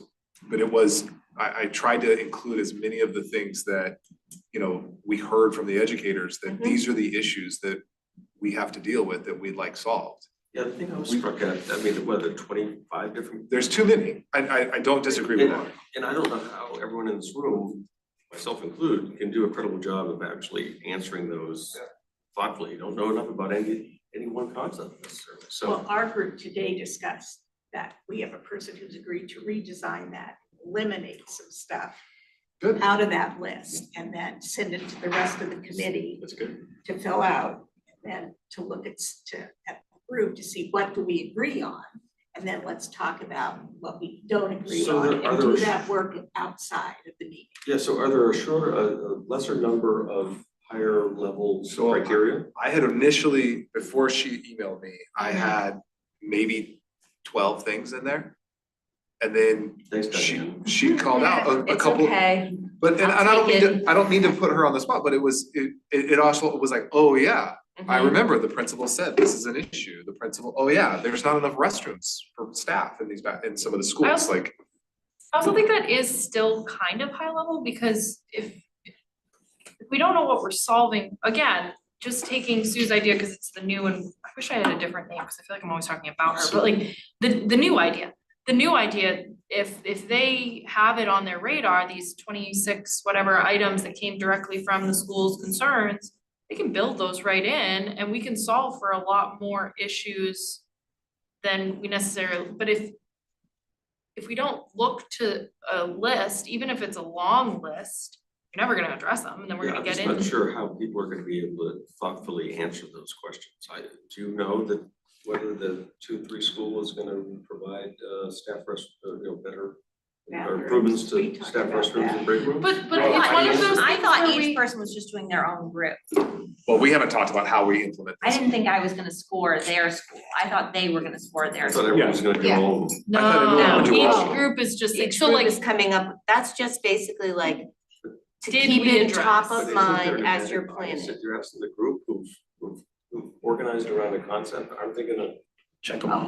Okay, then what if, score their own high? what if Blaming anyone, but there's a but bias. like the people There who are is. saying, I'm not changing Blue Point 8 Corners and Pleasant Hill can't say, yes, I'm gonna divide the cafeteria and gym. There's not enough physical space, so like, I don't think people would like go into it and intentionally try to alter things, but I do think it's fair for people to have a fair shot at making their plans, because hey, do you build up on build up on the gymnasium and put a cafeteria above the gymnasium. Like, it gives people an opportunity to have some creative ideas come forth. God, I just created one. Well, you're basically like looking at what are the opportunities and the limitations of each of those options. So I get it. Right? With, So with maybe- proper support, I think it's a great tool. Mhm. I'm just not sure that we can all give it Mhm. proper. So. Well, I guess it seems simple to me. I don't mean that, I just. Teachers, they would rate, our group said, well, the teachers want all of this, so do we vote like, we fill it out based on what we feel they need, or? No, so But Say they you're should- adding a ranking to each of the the ideas. You add a ranking as to how well they meet this particular criteria, right? Did your plan include that particular piece? And to what extent? So if you said, you know what, we didn't even look at that, then you're gonna rank it that way. If you say, okay, here's how, I mean, and again, maybe a 1 to 4 ranking isn't the right ranking. Maybe it's, yes, we've attended to that in our Yes, no? planning. Yeah. Or no, that it really isn't even, top of mind. So for example, James and Fred on the fourth school option, when we went around during that, I asked them specifically about like mechanicals. Yeah, no, we'll have to take care of that in the annual budget process. It's not part of our. Yeah, I think maybe yes, no gets me past some of my fears. Yeah, I I like think, yes. and that's what, I mean. But I think Kip there's has the- gray. It's, they did a It's just red check check boxes. mark. That's fine. Or And- green. Oh, no, Yep, well, green check, it was red so X, pretty up green on check, the- red X. Yeah, We can do but I that. feel like some of them will partially meet. So I don't know if there's like red, yellow, green or something. I don't know if that's too complicated, but like, I think, you do run into, some of these proposals will partially meet. You know, I think, what's to say, don't let the good be the enemy. Don't let perfection. Be the I know what enemy we all know what you're saying, we all know what you're Yeah. saying. And I think you heard it from the groups, is that we gotta keep this simpler, I think. Again, and I think all we're trying to do is, we're not trying to pick one option necessarily over another. It's just a way I visualize. Look, right? Yeah, the way I visualize would have the four This allows for popcorn this. ideas. These are the constraints of it. And This here's- allows for this, Yeah. here are these constraints. It's a And little like- executive. Right, because everything comes with trade-offs. And I got hung up on operational costs, because I just think, you heard it from Sue, but this group, trying to estimate operational costs. But I think you could have pros and cons. Yeah. A new building is gonna be much more energy efficient and whatever. And try to, and I think you heard several people say, we should just keep this at the highest level we can. I agree. The next group is gonna have the drudgery of the digging down into all this stuff. Well, All and we're there's trying- also danger about trying to put a dollar amount as lay people, right? I'll be the first to say that, right? Because the minute a dollar amount goes out from this group to the public, That's it. that is gonna get cemented somewhere in this community. Yep. And if that number changes when the people who do this work come in, we will hear that. It'll be Yeah. on all of our gravestones. But I do think it's important with the survey information, and Tom and I have had some conversation. This group, the design group, at least should have a marker saying, what is, if 70%, I think Nick, we can't figure out the math, but Nick said 70% said $400 or less. Yep. What is that number? That point is well taken, Yeah. No, absolutely. but I think what Tom's gonna try to figure out for us is, what is that number? Correct. So you, Right, and then we can say, okay, so if we have X number of dollars, what can we get accomplished from the list? no, I think what I was thinking is, if say it's 400 and it's, let's just use easy math, it's $100 million. Yeah. Some groups still may put forth something that may be 120. They may think Mhm. that there's enough lift. Right, that it there's makes a sense. compelling argument Compelling that could argument. get you to change your mind. But at least they know they're in the corridor. They're not coming in at 200. Right. Yeah. So, I mean, it gives them sort of, okay, maybe we need to scale it up, scale it down, but it doesn't, Absolutely. it doesn't mean it absolutely has to be less than 100. It's just Right. a guidepost. Charlie, what I So- think I heard your report out, on your committee, you're unified, right? And you're You're under 100. yeah, so, point well taken, right? It's this concept like it was before, but now you're trying to work it to a more manageable number. more Economy of acceptable scale. number. And Right. clearly you're not gonna get everything that was in the original proposal, but the concept's there. So I know it's getting late, so. So, Go ahead, Charlie. well, so just one comment on the numbers thing, because I agree, we're laypersons, but we've managed to come up with construction costs, and we've managed to come up with a lot of data-driven numbers, right, to help us analyze this. I don't think it's out of the realm of possible to come up with an operating cost model that we could put to it, because I think it, for me, right, like, I'm not looking to just solve the problem for the remainder of my lifetime, right? Like, that's not me. The 18-year-old voter who's gonna have kids in 5 years and the 23-year-old, right? Like, this has gotta solve that problem too. So the operating cost map. Sue said it right. Most voters don't care what happens 30 years from now, Yeah. 10 years from now. What's gonna happen to my tax bill next year? Yeah, but I don't think we can necessarily like put forth a option based on that. Like, I think we can No. respect what people will vote for, whether that be cost or they want certain things or they're passionate about neighborhood schools, things like that. But like, I think that's up to the phase 9 who gets to do the marketing on this. No, what I think this committee could do, and we don't need to be mechanical engineers experts in any of this, but as Peter said, a new school is gonna be more energy efficient.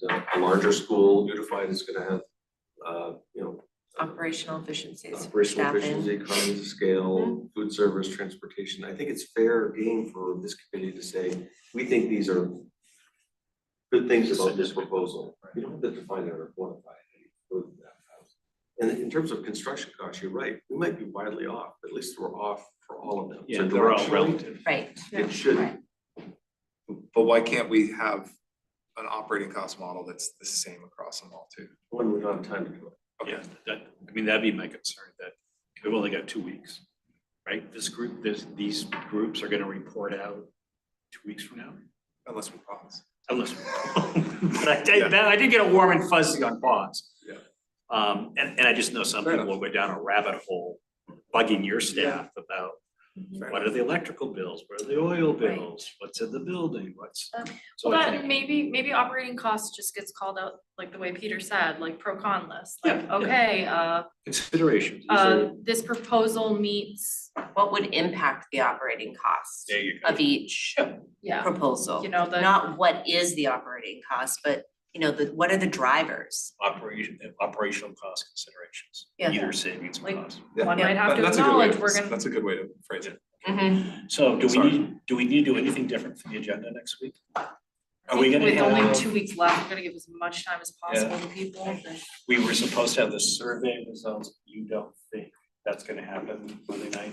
The actual consultants that did it, do it. I don't think that we have I know that Shannon called Nick today to kind of, and he was trying to see if they could come. But I don't know what the Would end you like result- him here for next Monday? Nick was trying The to say. information that Shannon relayed to me from Nick McGee was that the assumption was that the survey company would be doing a joint presentation to board and council. Yeah.